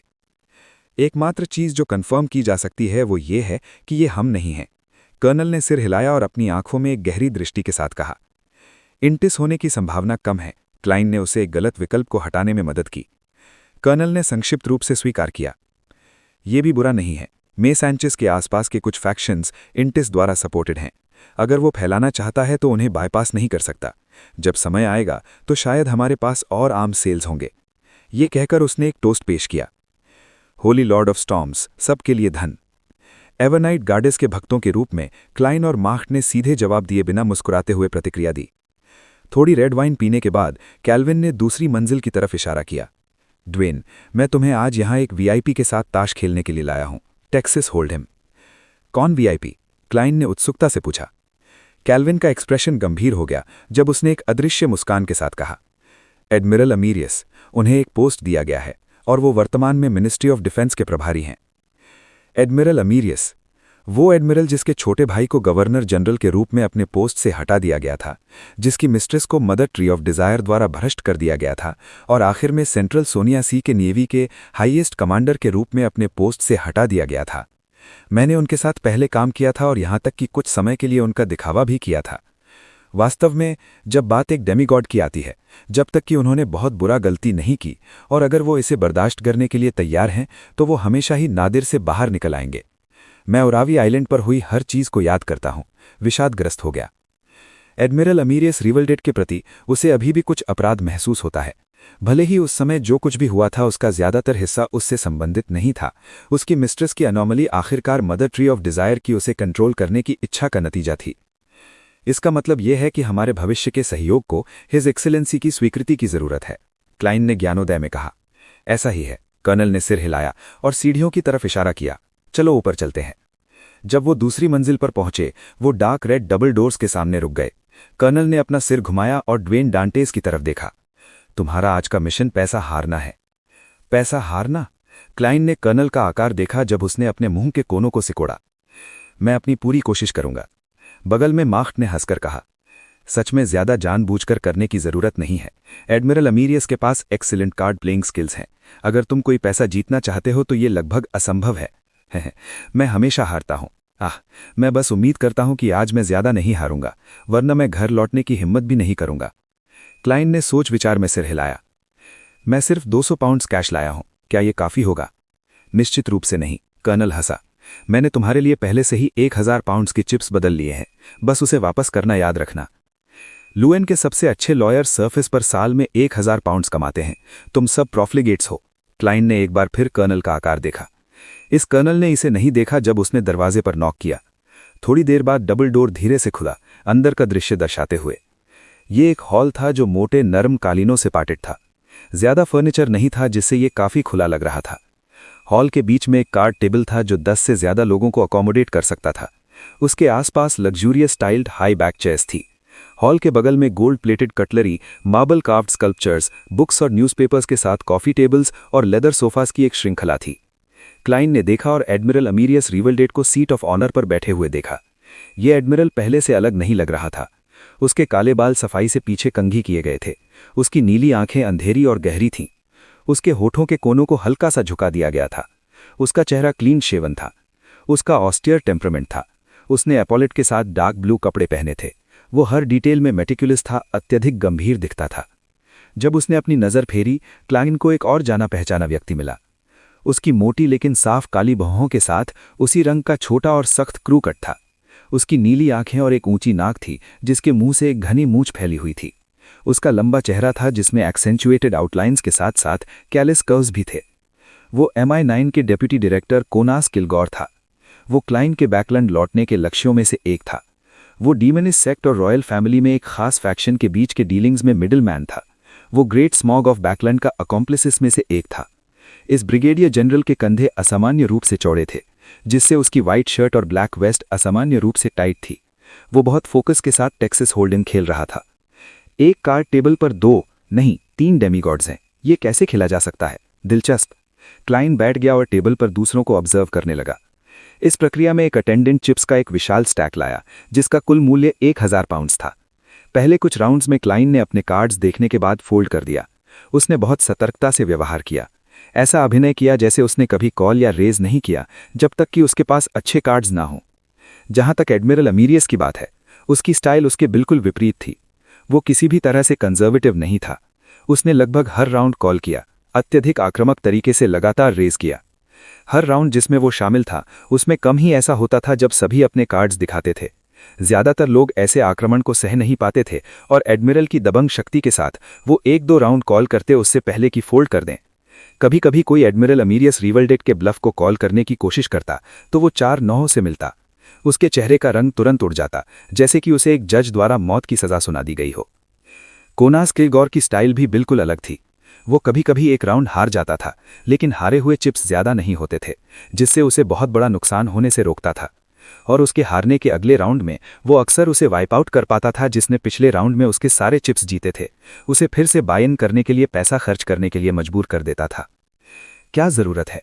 जब तुम लो और मिड सीक्वेंस बियॉन्डर्स या यहां तक कि आम लोगों से निपट रहे हो, तो धोखा देने के लिए शक्तियों का इस्तेमाल क्यों कर रहे हो? दूसरे शायद पता ना बता पाएं, लेकिन क्या मैं बेवकूफ बनूंगा? एक के पास आर्बिटर पाथवे का डोमिनेंस है और दूसरे के पास बैरन ऑफ करप्शन का ब्राइब।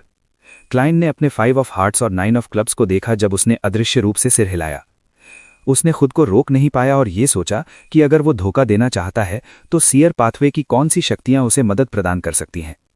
मेरे सभी विरोधियों को कठपुतलियों में बदल दो। उस स्थिति में मैं जितना चाहूं उतना जीत सकता हूं। मैं लगभग अजेय हूं, लेकिन इसका कोई प्रैग्मेटिक वैल्यू नहीं है। ऐसा नहीं है कि मैं कोई डेथ मैच पोकर टूर्नामेंट की योजना बना रहा हूं।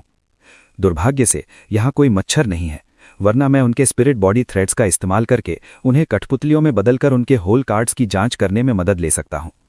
फेसलेस मुझे सिर्फ खुद को बदलने की अनुमति देता है, कार्ड्स को नहीं।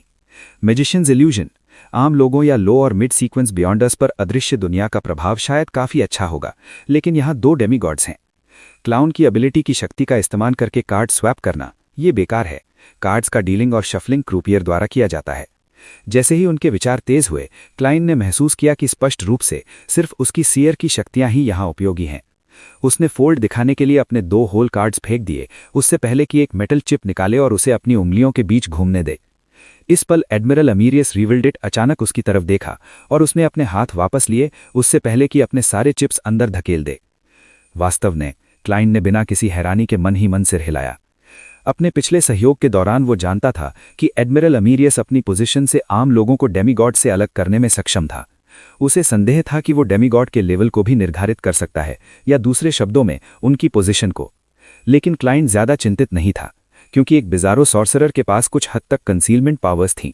ये भी वजह थी कि वो सीक्वेंस 4 पर पहुंचने के बाद ग्रे फॉग का उस पर ऑगमेंटेशन इफेक्ट को कन्वर्ज कर सकता था। इससे उसे विश्वास था कि अमीरियस उसका लेवल निर्धारित नहीं कर पाएगा। लेकिन उसने कोई करिस्पॉन्डिंग इंटरफियरेंस की कोशिश नहीं की, क्योंकि उसे संदेह था कि अमीरियस बता सकता था कि वो डेमीगॉड था। इसलिए उसने एक छोटी सी समस्या को प्रकट किया, जिससे उसे आसानी से देखा जा सके और उसे पकड़ा जा सके। 997 gambling god Dwayne. Texas hold'em के मूल नियम बहुत सरल थे। ये 2 होल कार्ड्स और 5 कम्युनिटी कार्ड्स का इस्तेमाल करना था, ताकि किसी भी 5 कार्ड कॉम्बिनेशन से एक हैंड बनाया जा सके। जिसके पास सबसे बड़ा हैंड होता वो जीतना था। और कम्युनिटी कार्ड्स को 3 चरणों में डेल्ट किया जाता था। पहले चरण में 3 कम्युनिटी कार्ड्स द फ्लॉप बनाने के लिए, दूसरे चरण में चौथा कम्युनिटी कार्ड द टर्न कहलाता था और तीसरे चरण में 5वां कम्युनिटी कार्ड द रिवर कहलाता था। हर चरण प्लेयर्स को फोल्ड, चेक, कॉल या रेज करने की अनुमति देता था। ये तब तक जारी रहा जब तक कि सब हो न जाएं या जब तक कोई एक व्यक्ति फोल्ड न करे। क्लेन अपने हाथ में चिप को घुमाता रहा जब उसने अगले कुछ राउंड्स के भीतर किसी भी लकी इंस्टेंसेस के वजूद की डिविनेशन की। हालांकि वो ये नहीं बता पाया कि ठीक किस राउंड में ऐसा था। आखिर ये सिर्फ एक तेज और सरल डिविनेशन था जिसके एवरेज इफेक्ट्स थे। आम लोगों और लो सीक्वेंस बियॉन्डर्स के साथ खेलने के लिए इस तरह के तरीके का इस्तेमाल करना एक समस्या नहीं होगी, जब तक कि सही स्ट्रैटेजी का इस्तेमाल किया जाए। लेकिन डेमीगॉड्स के खिलाफ ये निश्चित रूप से अपर्याप्त है। एक मिड सीक्वेंस बियॉन्डर को हराना भी काफ़ी एक चुनौती है। क्या मुझे हर राउंड में अपनी आंखें बंद करनी पड़ेंगी और एक कंप्लीट ड्रीम डिविनेशन करना होगा? अगर ऐसा हुआ तो ड्वेन डांतेस को स्लीपिंग गैम्बलिंग गॉड का टाइटल मिल सकता है। क्लेन ने मन ही मन आ भरी। वो राउंड को देखता रहा जब वो बगल में बैठा था। वर्तमान में जब उसकी बारी आई तो वो पहले ही एक बिग ब्लाइंड और एक स्मॉल ब्लाइंड हार चुका था। इस पल क्लेन ने एक बात पर ध्यान दिया। MI9 deputy director Konas Kilgor Admiral Amyrius से 20 पाउंड्स हार चुका था। एक सफल ब्राइब एडमिरल एमीरियस बता सकता होगा कि कोनस अपनी शक्तियों का इस्तेमाल बैरन ऑफ करप्शन के रूप में कर रहा है, लेकिन उसे शायद नहीं पता होगा कि ये MI9 डेप्यूटी डायरेक्टर एक डेमी गॉड है। अगला राउंड दिलचस्प होगा। क्लेन झटके से चौकन्ना हो गया जब नया राउंड शुरू हुआ। उसने अपने होल कार्ड्स नहीं देखे जब क्रूपिये ने उसे 2 नए कार्ड्स दिए। इसके बजाय उसने मेटल चिप जो वो खेल रहा था उसे अपने होल कार्ड पर रखा, उन्हें न देखने के इरादे का अभिनय करते हुए। 2 लोगों के फोल्ड करने के बाद गंभीर और पुराने ढंग के एमीरियस रीव वेल्थ ने आराम से अपने होल कार्ड्स पर एक नज़र डाली। 5 पाउंड्स के चिप्स गिनने के बाद उसने उसे टेबल के बीच में फेंक दिया, बिना कोई हैरानी पैदा किए दांव बढ़ाया। एक और व्यक्ति फोल्ड हो गया जब माख्ट ने कॉल किया। उसके तुरंत बाद कोनस किलगॉर, जिसका अटल व्यक्तित्व था, ने दांव बढ़ाया, कुल 20 पाउंड्स फेंक दिए। कैल्विन ने एक बार फिर अपने होल कार्ड्स की पुष्टि की, उससे पहले कि कॉल करे। एक आखिरी व्यक्ति के फोल्ड करने के बाद ड्वेन डांतेज ने कोई एक्चुअल काउंट नहीं किया। उसने चिप्स की एक मुट्ठी पकड़ी और उसे फेंक दिया। जो क्रूपिये चिप्स गिनने के प्रभारी था उसने उस पर नज़र डाली उससे पहले कि ड्वेन के एक्शन को सटीक रूप से घोषणा करे। 20 पाउंड्स कॉल। मैंने सोचा था कि यह 50 पाउंड्स होगा। ऐसा लगता है कि मैं अभी भी इन चिप्स का आदी नहीं हूं। सफ़ेद साइडबर्न्स वाला ड्वेन एक शानदार टेम्परामेंट के साथ हंसते हुए बोला। हालांकि उसने अतिरिक्त 30 पाउंड्स नहीं जोड़े। इस पल किसी ने कोई हरकत नहीं की। ये एडमिरल एमीरियस रीव वेल्ट की बारी फिर से थी। इस एडमिरल ने बचे हुए प्लेयर्स की तरफ भी नहीं देखा। 5-10 पाउंड्स के चिप्स उठाते हुए उसने उन्हें फेंक दिया। एक और रेस। उसने अपनी भावनाओं में कोई व्यवधान नहीं दिखाया, ऐसा अभिनय करते हुए जैसे कि वो एक कप ब्लैक टी ऑर्डर कर रहा हो। हालांकि उसका अवर्णनीय वर्चस्व और प्री फ्लॉप दाव को बार बार बढ़ाने की हरकत ने टेबल पर माहौल को जमा दिया। ऐसी स्थितियां अक्सर ये दर्शाती थीं कि एडमिरल एमीरियस रीव वेल्ट के पास एक्सीलेंट होल कार्ड्स थे। शायद वो एसेस का एक जोड़ा या किंग्स का एक जोड़ा या एक एस और किंग थे। माख्ट ने फोल्ड करने का फैसला किया। कोनस किलगॉर ने अपनी ऊंची नाक रगड़ी और अपनी डार्क ब्लू आईज से आसपास देखा उससे पहले कि कहे कॉल। कैल्विन ने एक बार फिर अपने कार्ड्स की पुष्टि की। 10 सेकंड्स तक हिचकिचाने के बाद उसने फोल्ड करना चुना। ड्वेन डांतेज ने अपने 2 होल कार्ड्स पर रखे मेटल चिप को छुआ और मुस्कुराया। कॉल। अपने इरादों को व्यक्त करने के एक राउंड के बाद राउंड के लिए सिर्फ 3 प्लेयर्स थे। फिर क्रूपिये ने टेबल के बीच में फ्लॉप के लिए 3 कम्युनिटी कार्ड्स पलट दिए। जो पहले था वो एडमिरल एमीरियस रीव वेल्थ था। वो हल्का सा आगे झुका और एक दबंग तरीके से कहा 50 पाउंड्स। उसने तुरंत दाव को 50 पाउंड्स तक बढ़ा दिया। माख्ट, कैल्विन और कंपनी, जिनमें वो लोग शामिल थे जो गेम में नहीं थे, कुछ अवर्णनीय वजह से गला घुटू महसूस करने लगे। कोनस किलगॉर हल्का सा कांपा, लेकिन आखिरकार उसने 50 पाउंड्स पकड़े और उन्हें फेंक दिया। ड्वेन डांतेज ने MI9 डेप्यूटी डायरेक्टर की तरफ देखा और दबाव से बिल्कुल अप्रभावित होकर मुस्कुराते हुए कहा कॉल।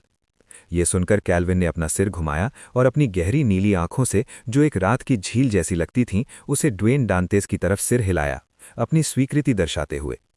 उसके दृष्टिकोण से एडमिरल एमीरियस का दबंग रुख उस व्यक्ति को प्रभावित नहीं करता था जो पैसा हारने आया था।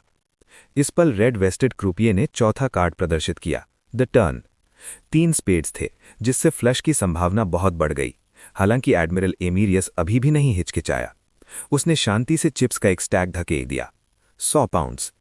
कोनस किलगॉर की उंगलियों ने अपने होल कार्ड्स पर टैप किया, अपने आत्मविश्वास की कमी दर्शाते हुए, लेकिन आखिरकार उसने कॉल करने का चुना। ड्वेन डांतेज ने इस डेप्यूटी डायरेक्टर की तरफ एक बार फिर देखा और अपनी गर्म मुस्कान बनाए रखी। कॉल। इस समय तक उसने अभी तक अपने होल कार्ड्स नहीं देखे थे, जिससे कैल्विन कुछ चिंतित था। उसे विश्वास था कि ऐसी हरकत हद से ज्यादा थी। पैसा फेंकने का एक स्पष्ट काम। ये कुछ ऐसा नहीं था जो एडमिरल एमीरियस, जो अपेक्षाकृत कंजर्वेटिव था, को स्वीकार हो। इस पल रेड वेस्टेड क्रूपिये ने आखिरी कार्ड प्रदर्शित किया, द रिवर। इस तरह कम्युनिटी कार्ड्स ने रूप ले लिया। 200 पाउंड्स। एडमिरल एमीरियस ने अत्यधिक दबंग एटीट्यूड के साथ मेटल चिप्स का एक ढेर धकेल दिया। कोनस किलगोर ने एक गहरी सांस ली उससे पहले कि चिप्स के 2 स्टैक धकेल दें। 500 पाउंड्स। ये अमाउंट उसका कथित वार्षिक वेतन का आधा था। क्या वो ब्लफ करने की कोशिश कर रहा है? कैल्विन और मार्क ने आंखों का आदान प्रदान किया, ये मानते हुए कि ब्रिगेडियर जनरल किलगोर ने इसे बहुत ज्यादा स्पष्ट कर दिया था जिससे उसे आसानी से देखा जा सके।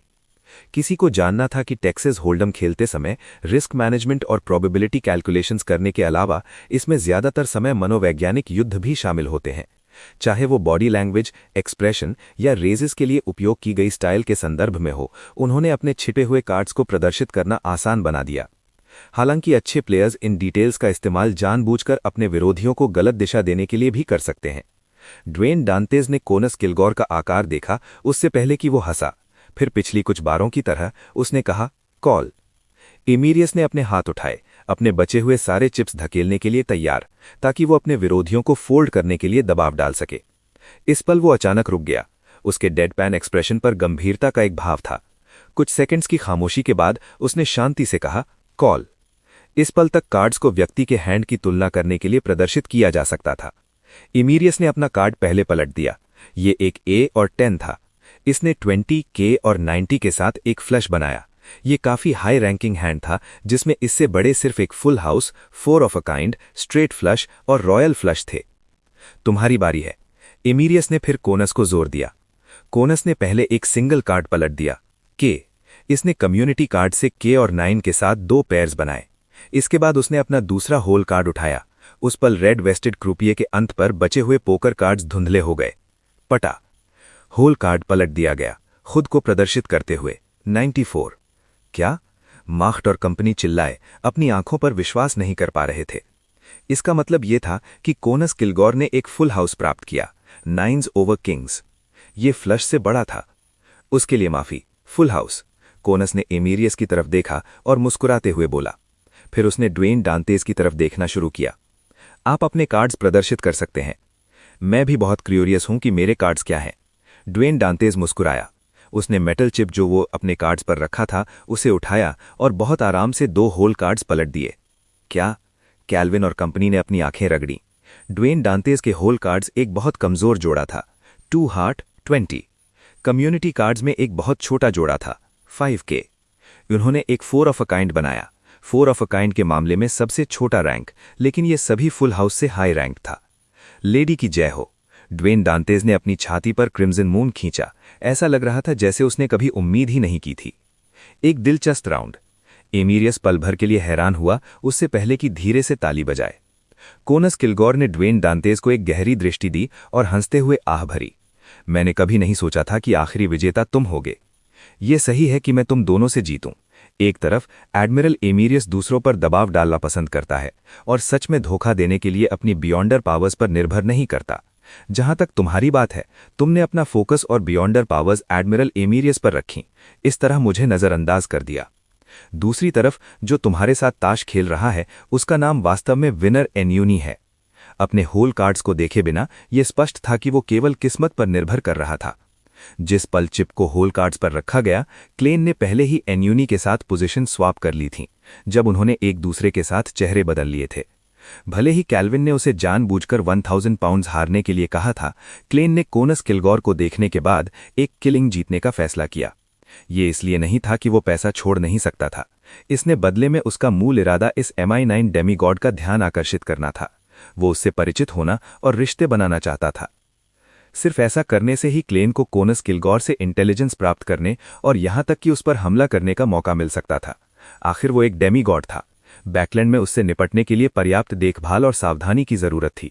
अगर उसमें किल की गारंटी देने या उसे बैकलैंड से दूर लालचाने का आत्मविश्वास नहीं था तो वो एक ऑपरेशन छोड़ देना पसंद करता, वरना वो खुद को प्रदर्शित करने के लिए बाध्य होता, जिससे वो बैकलैंड में डेमीगॉड्स और यहां तक कि एंजल से घिर जाता। बाद के राउंड्स में क्लेन ने अलग अलग राउंड्स जीते और हारे। अंत में उसने न सिर्फ अपने 1000 पाउंड्स चिप्स में रखे, बल्कि उसने लगभग एक और 1000 पाउंड्स भी जीत लिए थे। इस प्रक्रिया के दौरान कैल्विन ने ड्वेन डांतेज को हारने का इशारा किया था। Chapter 999 establishing relations. Dark blue आंखों के साथ कोनास किलगोर, जिसके क्रू कट हेयर थे जो हाई सोसाइटी के मेंबर्स में कम ही देखे जाते थे, शैंपेन का एक कप पकड़े हुए ड्वेन डांटेज के पास चला गया।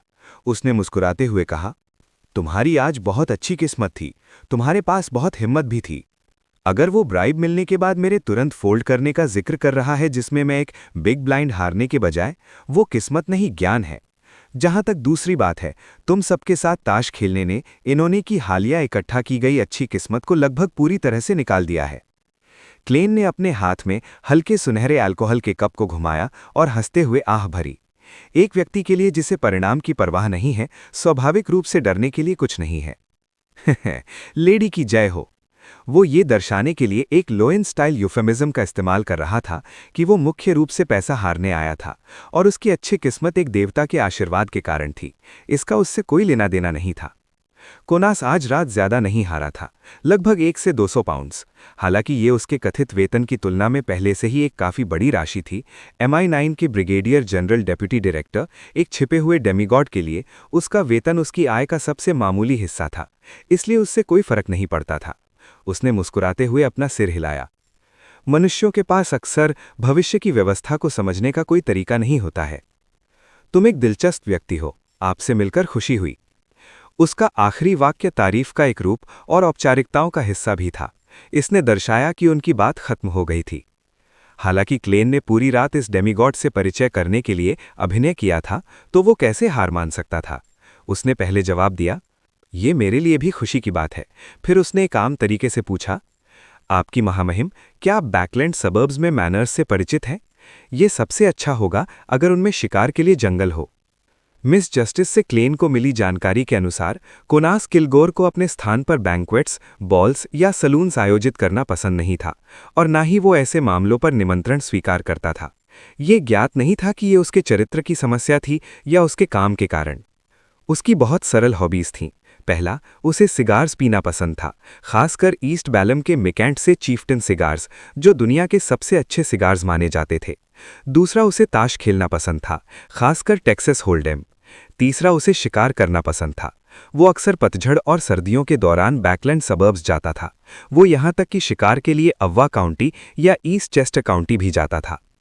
क्लेन पहले से ही एक मैनर खरीदने की योजना बना रहा था, एक खर्च जो केवल खुद को हाई सोसाइटी में इंटीग्रेट करने के लिए था। उसने अभी तक कोई फैसला नहीं किया था, लेकिन आज कोनास किलगोर से मिलने के बाद उसने अचानक उससे इंटरेस्ट पैदा करने के इरादे से ये अनुरोध जोड़ दिया। जब समय आएगा तो वो इस MI9 डेप्यूटी डायरेक्टर को एक सुखद वीकेंड पर सबर्ब्स में शिकार करने के लिए निमंत्रित भी कर सकता था। वो फिर एक्शन लेने का एक मौका तलाश कर सकता था। कोनास किलगोर ने एक घूंट शैंपेन पिया और कुछ सोच विचार के बाद कहा, मैं तुम्हारे लिए इसका ध्यान रखूंगा। अगर कुछ उपयुक्त हुआ तो मैं किसी को भेजूंगा। बोकलैंड स्ट्रीट है ना? हाँ, कोई तुम्हें वहां सूचित कर देगा। आपका बहुत बहुत धन्यवाद, क्लेन ने सच्चे दिल से जवाब दिया। उसके साथ ही उसने अपने पूर्व वैलेट रिचर्डसन पर दया की, जो अब एक असिस्टेंट बटलर बन गया था। ये युवा जो खुद को बेहतर बनाना चाहता था, हाल ही में सुबह जल्दी बाहर जाता था और देर रात वापस आता था। वो बैकलैंड के सबर्ब्स में मैनर्स के बारे में जानकारी इकट्ठा कर रहा था, उन्हें फिल्टर कर रहा था जो ज़रूरतों को पूरा करते थे और वो जो सेल पर थे। वो व्यक्तिगत रूप से उन्हें विजिट कर रहा था ताकि विकल्पों की एक सूची बना सके जो सभी दोषारहित हों। वो नहीं चाहता था कि उसका मालिक किसी ऐसी चीज़ को देखे जो उसे पसंद आए और फिर पता चले कि वो सेल पर नहीं है, या कि एक्चुअल कंडीशंस जो वर्णित की गई थीं उससे बहुत ज़्यादा खराब थीं। और क्लेन के अचानक अपने अनुरोध को बदल देने के बाद रिचर्डसन ने जो कुछ भी काम किया था वो निश्चित रूप से बेकार हो गया। कॉन्ट्रैक्ट्स में सबसे बुरा पार्टी ये हमेशा अपनी ज़रूरतों और अनुरोधों को बदलता रहता है। हाँ, ये होने के बाद मैं तनेजा से उसका एनुअल सैलरी 5 पाउंड्स बढ़ाने के लिए कहूँगा। एक असिस्टेंट बटलर के रूप में उसे स्वाभाविक रूप से अपने वैलेट के समय से ज़्यादा कमाना चाहिए। 5 पाउंड्स, ये आज की गेम में सिर्फ 1-2 रेजेस में ही चला गया। रिचर्डसन का एनुअल सैलरी सिर्फ कुछ राउंड्स टेक्सास होल्डम खेलने के लिए काफ़ी है। क्लेन ने मन ही मन आह भरी जब उसने अपनी ओर देखती हुई आंखों को महसूस किया। वो सीधे वापस देखा और महसूस किया कि वो एडमिरल एमरियस रीवेल्ट था। इस पुराने ढंग और गंभीर मध्यम वर्गीय व्यक्ति ने धीरे से सिर हिलाया और अपनी नज़र वापस ले ली। उसे ड्वेन डांटेस से संवाद करने का कोई इरादा नहीं था और ना ही उसने किसी को इस अनअफिलिएटेड बियॉन्डर को गिरफ्तार करने के लिए कहा। आखिर उसे मिलिट्री का एक वर्किंग पार्टनर माना जाता था और एक व्यापारी, एक एडवेंचरर जिसके वाइड कनेक्शंस थे, उसके लिए पोषण प्राप्त करने में कोई अनोखी बात नहीं थी। इस पल कॉलिन कैल्विन और मेंबर ऑफ पार्लियामेंट मार्क ने हाथ में वाइन ग्लासेस के साथ ड्वेन डांटेस के पास आए। क्या हुआ? कैल्विन ने गुस्से और दबी हुई आवाज में पूछा। चूंकि ड्वेन डांटेज ने लगभग 1000 पाउंड्स जीते थे, उसे और मार्क को एडमिरल एमेरियस को कोई पैसा हारने से रोकने के लिए अपनी रणनीतियां बदलनी पड़ी थीं।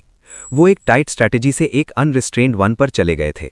उन्होंने प्रत्येक ने कई सौ पाउंड्स हारने से काफी पिंच महसूस किया था।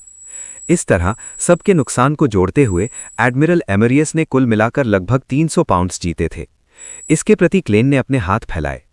मैंने अपने होल कार्ड्स को भी नहीं देखा था। लाइंस के बीच में उसका मतलब था कि ये केवल किस्मत को नियंत्रित करने वाले किसी देवता का आशीर्वाद था। इस समय जिन देवताओं, एंजल्स और सीक्रेट एग्जिस्टेंसेस के पास फेट डोमेन में अथॉरिटी थी, उनमें Evernight Goddess, the Fool, Mercury Will Auceptin, Pallez Zoroast, Blasphemer Amon और स्नेक ऑफ फेट ओरोबोरस शामिल थे, लेकिन सिर्फ यही नहीं थे। ये सच में एक परेशान करने वाला मामला है। मार्क ने कड़वी मुस्कुराहट के साथ अपना सिर हिलाया। कैल्विन और मैं जो हारे हैं उससे घर लौटने की हिम्मत भी नहीं कर रहे हैं। उन्होंने लगभग अपनी कथित वार्षिक आय का आधा खो दिया था। ग्रेट साइडबर्न्स वाले ड्वेन डांटेस ने हैरानी का एक भाव दिखाया। तुम लोग कब हारे? उसने फिर अपनी सीट पर चिप्स के ढेर की तरफ इशारा किया। मैंने बस शुरू में खरीदे हुए 1000 पाउंड्स को बनाए रखा, बाकी तुम्हारे हैं ना? कैल्विन और मार्क हैरान रह गए जब उन्होंने आंखों का आदान प्रदान किया। फिर उन्होंने मुस्कुराहट दिखाई। चिंता के कारण हमने गलत गिना होगा। कैल्विन ने स्वीकृति का सिर हिलाया। क्लेन हंसा और तुरंत टॉपिक बदल दिया। उसने फिर अपने बगल में कॉफी टेबल पर रखे सपर को देखना शुरू कर दिया। सिटी ऑफ सिल्वर में ट्विन टावर्स के शिखर पर डेरिक बर्ग ने एक बार फिर से 6 मेंबर काउंसिल के चीफ कॉलिन इलियार्ड से मुलाकात की। तुमने कहा था कि तुम मुझसे कुछ पूछना चाहते हो? कॉलिन ने शांति से उस नौजवान से पूछा जो ज्यादा लंबा नहीं था।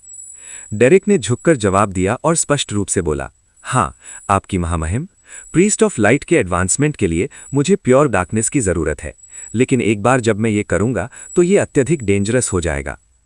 मैं सोच रहा हूं कि क्या कोई समाधान है? कॉलिन ने गंभीरता से सुनने के बाद सिर हिलाते हुए कहा, तुम्हें एक बात की पुष्टि करनी होगी। क्या ये प्योर डार्कनेस है या जीरो लाइट के साथ डार्कनेस? ये दो कॉन्सेप्ट्स बहुत अलग हैं। अगर ये बाद वाला है तो तुम इसे स्पायर के अंडरग्राउंड डंजन्स में प्राप्त कर सकते हो।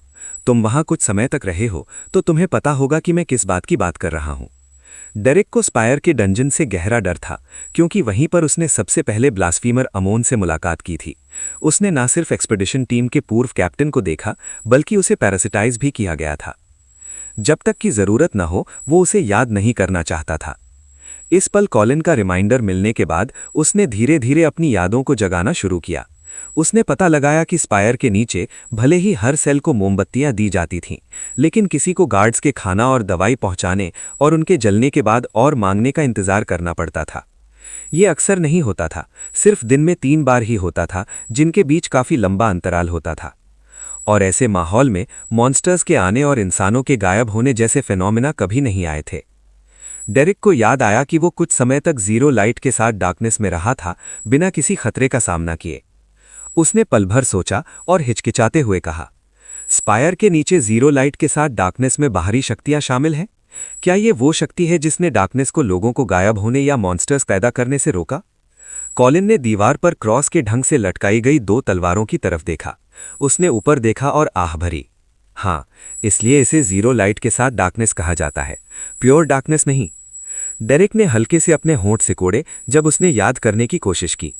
कुछ सेकंड्स के बाद उसने बिना निश्चित हुए कहा, अगर ऐसा है तो स्पायर के बेसमेंट के बाहर की डार्कनेस भी प्योर डार्कनेस नहीं है। कई ऐतिहासिक रिकॉर्ड्स में डार्क एजेस से पहले की रातें लोगों को गायब नहीं करती थीं और ना ही मॉन्स्टर्स पैदा करती थीं। अब डार्कनेस में एक अबनॉर्मल चेंज आ गया होगा या इसमें कुछ और फोर्सेस मिल गई होंगी जिससे ये डेंजरस हो गई है। बुरा नहीं, तुम्हारा इस तरह के कनेक्शंस बनाना दर्शाता है कि तुमने सुधार किया है। इसलिए मुझे तुमसे फिर से पूछना चाहिए, तुम्हें प्योर डार्कनेस चाहिए या जीरो लाइट के साथ डार्कनेस? कॉलिन की हल्की नीली आंखों में हैरानी का एक इशारा दिखा। क्या ये हो सकता है कि प्योर डार्कनेस सिर्फ forsaken land of the gods के बाहर मौजूद है? डेरिक उदास हो गया, उससे पहले कि वो खुद को पंप अप कर ले। आपकी महामहिम, मैं भी ज्यादा निश्चित नहीं हूं। मैं इसकी पुष्टि करने में कुछ समय लूंगा।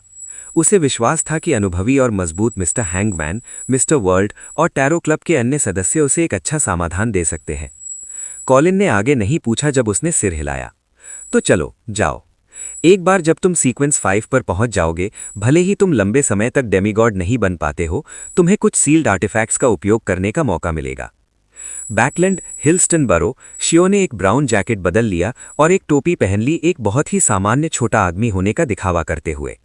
उसने आधिकारिक रूप से कमीशन ले लिया था और अर्नेस्ट बोयार नाम के एक जेंटलमैन का पीछा करने और इन्वेस्टिगेट करने लगा था। इस मिशन में कुछ और बाउंटी हंटर्स भी शामिल थे। अर्नेस्ट बोयार ने अपनी टॉप हैट उठाई और अपनी छड़ी आगे की। उसने कैरेज ड्राइवर को निर्देश दिया, सेंट जॉर्ज बरो जाओ। ये बैकलैंड के दक्षिण पूर्व में था, ईस्ट बरो से टसक रिवर द्वारा अलग किया गया था।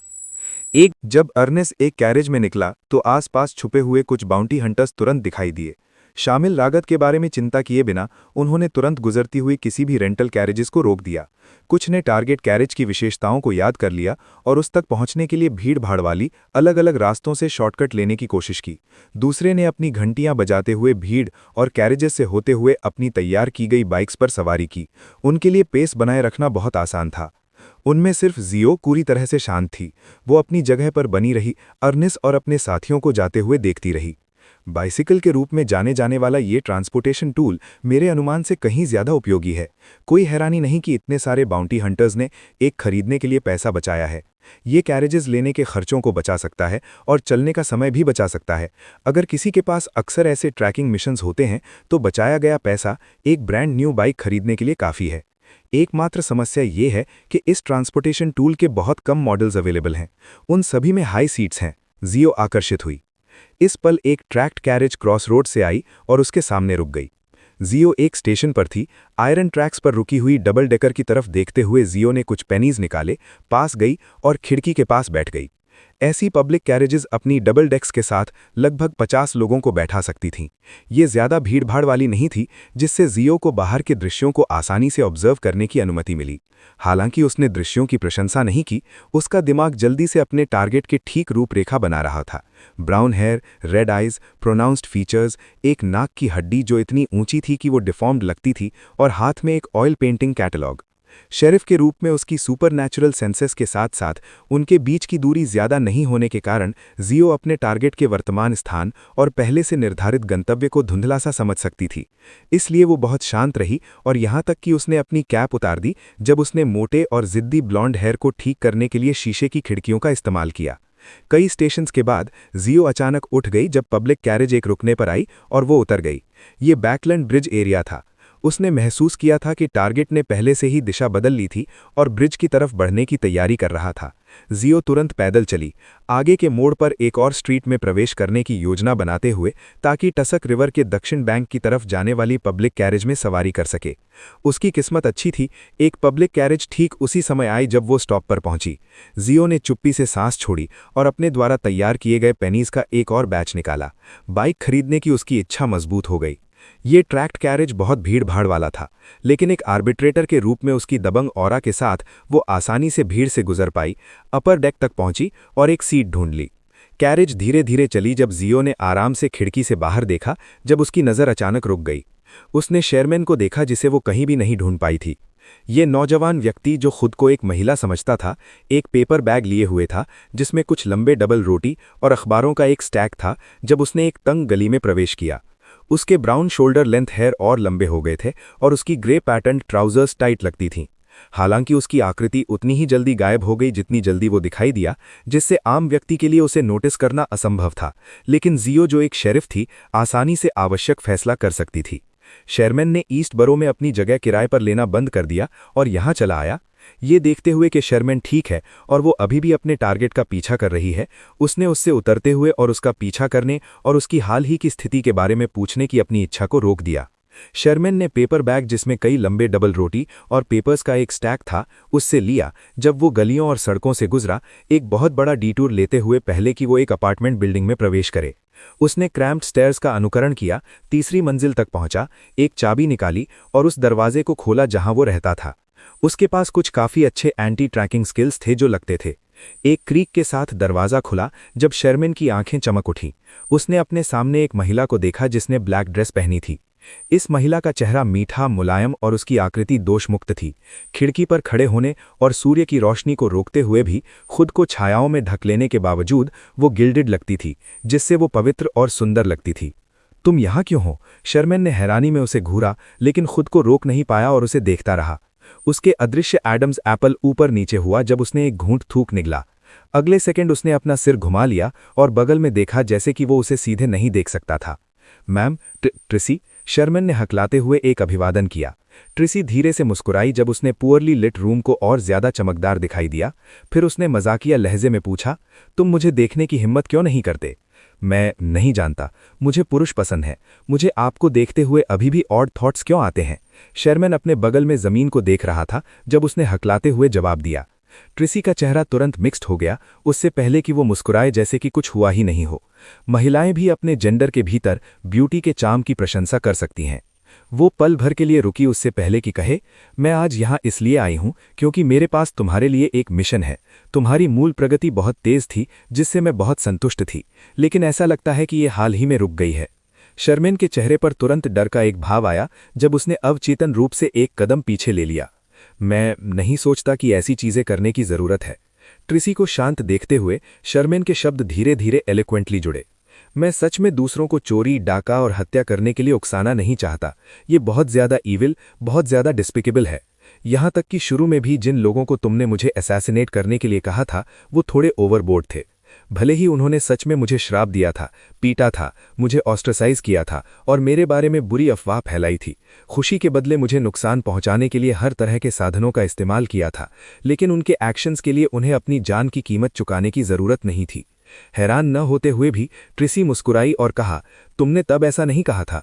तुम उनसे नफरत करते थे और उनके लिए विकेट फीलिंग्स रखते थे। एक बार जब तुमने बियॉन्डर पावर्स प्राप्त की तो तुम उनसे बदला लेने के लिए इतने उत्साहित थे। मैंने बस एक छोटा सा सुझाव दिया और तुमने कई असैसिनेशन मिशंस की योजना बनाई। मुझे हमेशा याद है कि तुम कैसे लगते थे, खून से रंगे हुए, उत्साह और जोश में कांपते हुए। शर्मेन खुद को पीछे हटने से रोक नहीं पाया जब तक कि उसे दरवाजे ने नहीं रोक दिया, जो किसी समय बंद हो चुका था। फिर उसने अपने हाथों से अपना चेहरा ढक लिया, चिल्लाते हुए, नहीं, मुझे हर रात नाइटमेयर्स आते हैं। मैं उनका सपना देखता हूं जो मुझे घेरे हुए हैं, खून से ढके हुए हैं। वो मेरा पीछा करते हैं, मुझे काटते हैं। पेपर बैग जमीन पर गिर गया जब लंबे डबल रोटी बिखर गए। अखबारों का स्टैक ठीक उनके बगल में गिर गया। ये बहुत आम है। ट्रिसी ने शर्मेन को काटा। ये एक असैसिन के लिए एक आवश्यक मनोवैज्ञानिक परिवर्तन है। इसके बारे में सोचो, क्या तुम उन्हें मारना नहीं चाहते थे जब वो तुम्हें परेशान कर रहे थे? हाँ, शर्मेन ने हिचकिचाते हुए जवाब दिया। फिर ट्रिसी हंसी। बस इसे अपने साथ की गई दुर्गति के दौरान आत्मरक्षा समझो, इस तरह उन्हें मारना। उसके भाषण में एक नेचुरल अल्योर था जो किसी को सुनने और विश्वास करने की इच्छा पैदा करता था। शर्मेन काफी शांत हो गया और सिर हिलाया। इस दृष्टिकोण से तो ये वास्तव में बहुत बेहतर लगता है।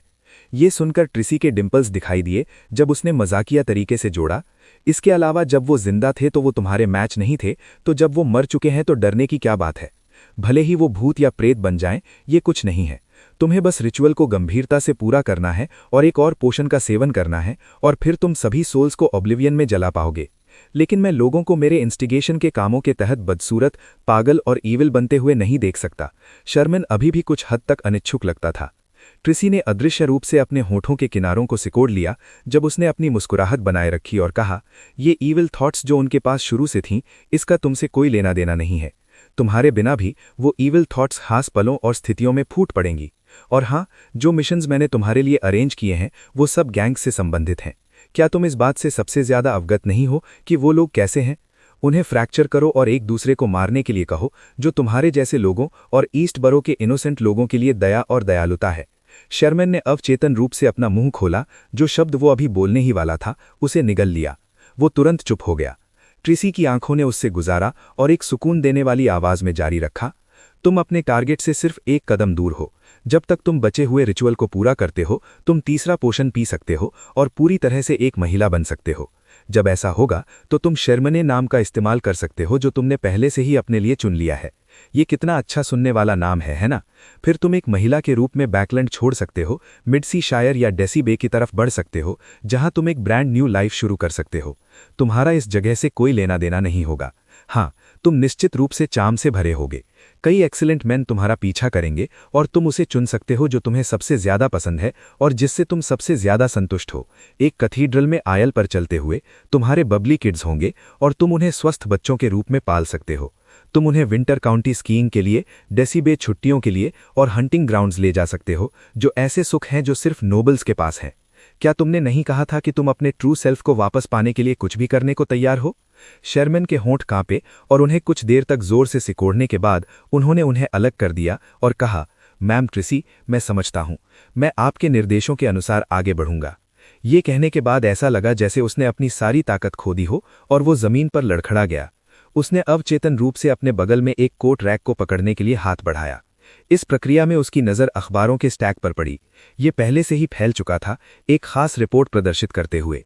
डेसी के टाइकून मिस्टर ड्वेन डांटेज लैरीवे स्टील कंपनी को खरीदने में दिलचस्पी दिखाते हैं, ये मानते हुए कि इसमें एक्सीलेंट प्रॉफिटेबिलिटी और एक प्रॉमिसिंग फ्यूचर है। सर, क्या आप सचमुच लैरीवे स्टील कंपनी खरीदने की योजना बना रहे हैं? एन्यूनी ने सीढ़ियों से चलते हुए पूछा। ड्वेन डांटेज ने सिर हिलाया और मुस्कुराया। वो खबर सिर्फ प्योर फैब्रिकेशन है। मैं पिछले हफ्ते एक बॉल में लैरीवे स्टील कंपनी के मालिक मिस्टर फिल ला रिवियर से मिला था और थोड़ी बातचीत हुई थी। बगल में बटलर वॉल्टर ने आह भरी जब उसने चेतावनी दी, सर, लैरीवे स्टील कंपनी सचमुच एक बायर तलाश कर रही है। काफी संख्या में लोग इस विकल्प पर विचार कर रहे हैं। इसका मतलब ये भी है कि ये खबर फिल के निर्देशों पर रिपोर्टर्स द्वारा जारी की गई थी ताकि वो इसे बेहतर प्राइस पर बेच सके। क्लेन ने विचारपूर्वक सिर हिलाया। वो हाफ बैल्कनी वाले रूम में प्रवेश किया और ग्रे फॉग के ऊपर जाने की तैयारी की। वो एन्यूनी के प्रेइंग पॉइंट ऑफ लाइट का इस्तेमाल करके हेजल के स्थान पर किसी भी एबनॉर्मैलिटीज को देखना चाहता था। ये एक ऐसी चीज थी जो वो पिछले कई दिनों से रोज कर रहा था। Chapter 1000 prelude. ग्रैंड पैलेस के ऊपर ग्रे फॉग में इन्होंने के प्रेयर पॉइंट ऑफ लाइट के माध्यम से क्लाइन ने अपने वैलेट के कमरे के अंदर का दृश्य देखा। जैसे ही उसकी दृष्टि बाहर निकली और धीरे धीरे फैली, उसने पूरी बोकलैंड स्ट्रीट को देखना शुरू किया। ताज़े फूलों और घास से ढकी इमारतों के बीच सूरज की रोशनी को ढकने वाले इंटस पैरासॉल ट्रीज धीरे धीरे गुजर गए। वहां धीरे चलने वाली कैरेजेस थीं जो शानदार या खूबसूरत ढंग से सजाई गई थीं, और नौजवान बाइक्स पर तेजी से दौड़ते हुए थे। अंत में क्लाइन ने यूनिट 39 मेंबर ऑफ पार्लियामेंट मैक्ट के निवास पर नजर जनाई।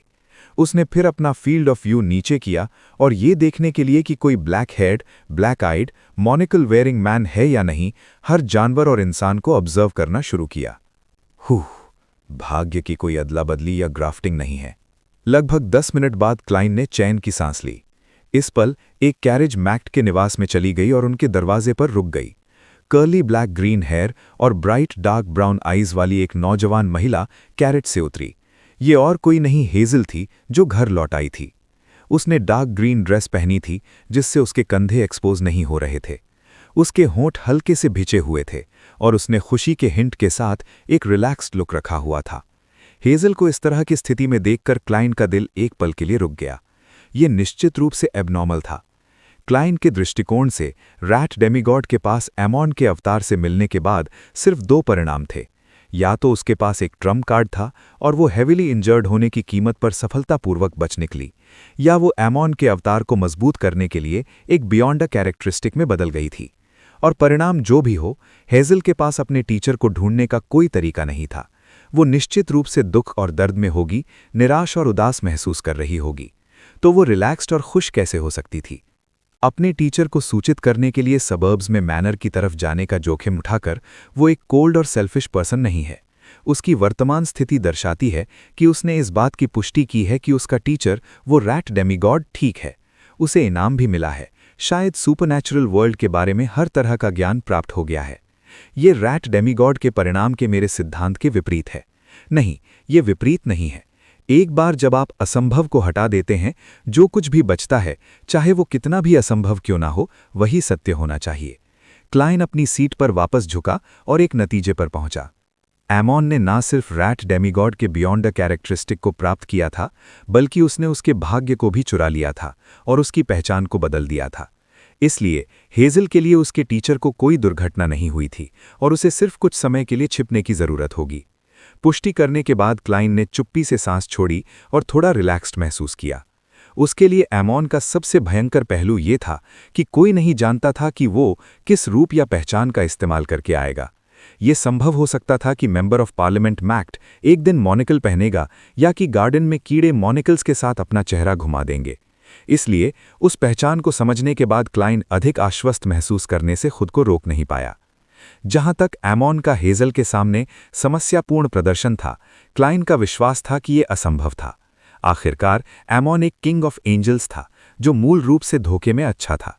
भले ही वो कुछ ऐसा जिक्र करे जो रैट डेमीगॉड ने कहा था उससे अलग हो, वो आसानी से ये बहाना इस्तेमाल कर सकता था कि ये एक परीक्षण था और जो वो अब कह रहा है वो उसकी औपचारिक शिक्षा का हिस्सा था ताकि उसे बेवकूफ़ बना सके। ऑफकोर्स पैलेस जोरोस्ट के वर्णन के आधार पर एमॉन निश्चित रूप से रैट डेमीगॉड के रूप में नहीं दिखाई देगा, तो मुझे लापरवाह नहीं होना चाहिए। क्लाइन ने ग्रे फॉग को वापस लेने और छोड़ने से पहले कुछ ऑब्जर्वेशंस की। अपने कमरे के अंदर वो एक रिक्लाइनिंग चेयर पर बैठा था और लेमन स्लाइस के साथ कुछ ब्लैक टी पी रहा था। उसने अपनी आंखें आधे बंद कर ली और विचार किया कि वो कैसे कॉनिस किलगॉर के साथ अपने रिश्ते को गहरा कर सकता है। अनजान समय के बाद क्लाइन ने अचानक अपनी आंखें खोली और अपना स्पिरिट विजन सक्रिय कर लिया। डेमीगॉड स्तर पर वो अब इसे अपनी मर्जी से सक्रिय कर सकता था। लगभग उसी पल रिनीट टिनिकर हाथ में 4 ब्लॉन्ड रेड आइड सिरों के साथ शून्य से बाहर निकली। उनमें से एक के मुंह में एक लेटर था। ये किसका लेटर है? क्लाइन ने अपना दाहिना हाथ बढ़ाते हुए पूछा। शैरन। Miss Sharon? उसे अपने एडवांसमेंट के लिए अपनी आखिरी तैयारियां करनी चाहिए, वो अचानक मुझे क्यों लिखेंगी? क्लाइन थोड़ा हैरान हुआ जब उसने लिफाफा लिया। उसे खोलने के बाद उसे बहुत कम कंटेंट मिला। सिर्फ एक सरल लाइन थी, Emlyn Rose school of thought की खोज कर रहा है। Emlyn Rose school of thought की खोज कर रहा है? हैरानी से उसने अपनी बाहें सिकोड़ी। एमलिन के बारे में उसका विचार एक सैंग्विन था जो समस्या से डरता था। जब तक कि जरूरत नहीं थी वो बाहर भी नहीं जाना चाहता था, तो वो सक्रिय रूप से रोज स्कूल ऑफ थॉट की तलाश कैसे कर सकता था? ये निश्चित रूप से एमलिन की अपनी इच्छा नहीं है। हाँ, एमलिन ने मेंशन किया था कि सैंग्विन का कोई इंपॉर्टेंट फिगर उससे मिल रहा था। क्या ये सैंग्विन ने उसे एक नया मिशन दिया है? ये बहुत संभव है। हालांकि उसने इसका जिक्र टैरो क्लब में क्यों नहीं किया? ये पनिशमेंट ऑपरेशन पर केंद्रित था और उसके पास और क्लोज थे, तो उसने इसे टेम्पररीली हमसे छिपाकर रखा था। क्लाइन ने सोचा जब वो आगे झुका। मिस मैसेंजर की 8 आंखों की निगरानी में उसने अपने कॉफी टेबल से एक पीस ऑफ पेपर और एक फाउंटेन पेन निकाला। उसे एमलिन के क्लूज के बारे में क्यूरियोसिटी नहीं थी, क्योंकि ये एक स्पष्ट मामला था।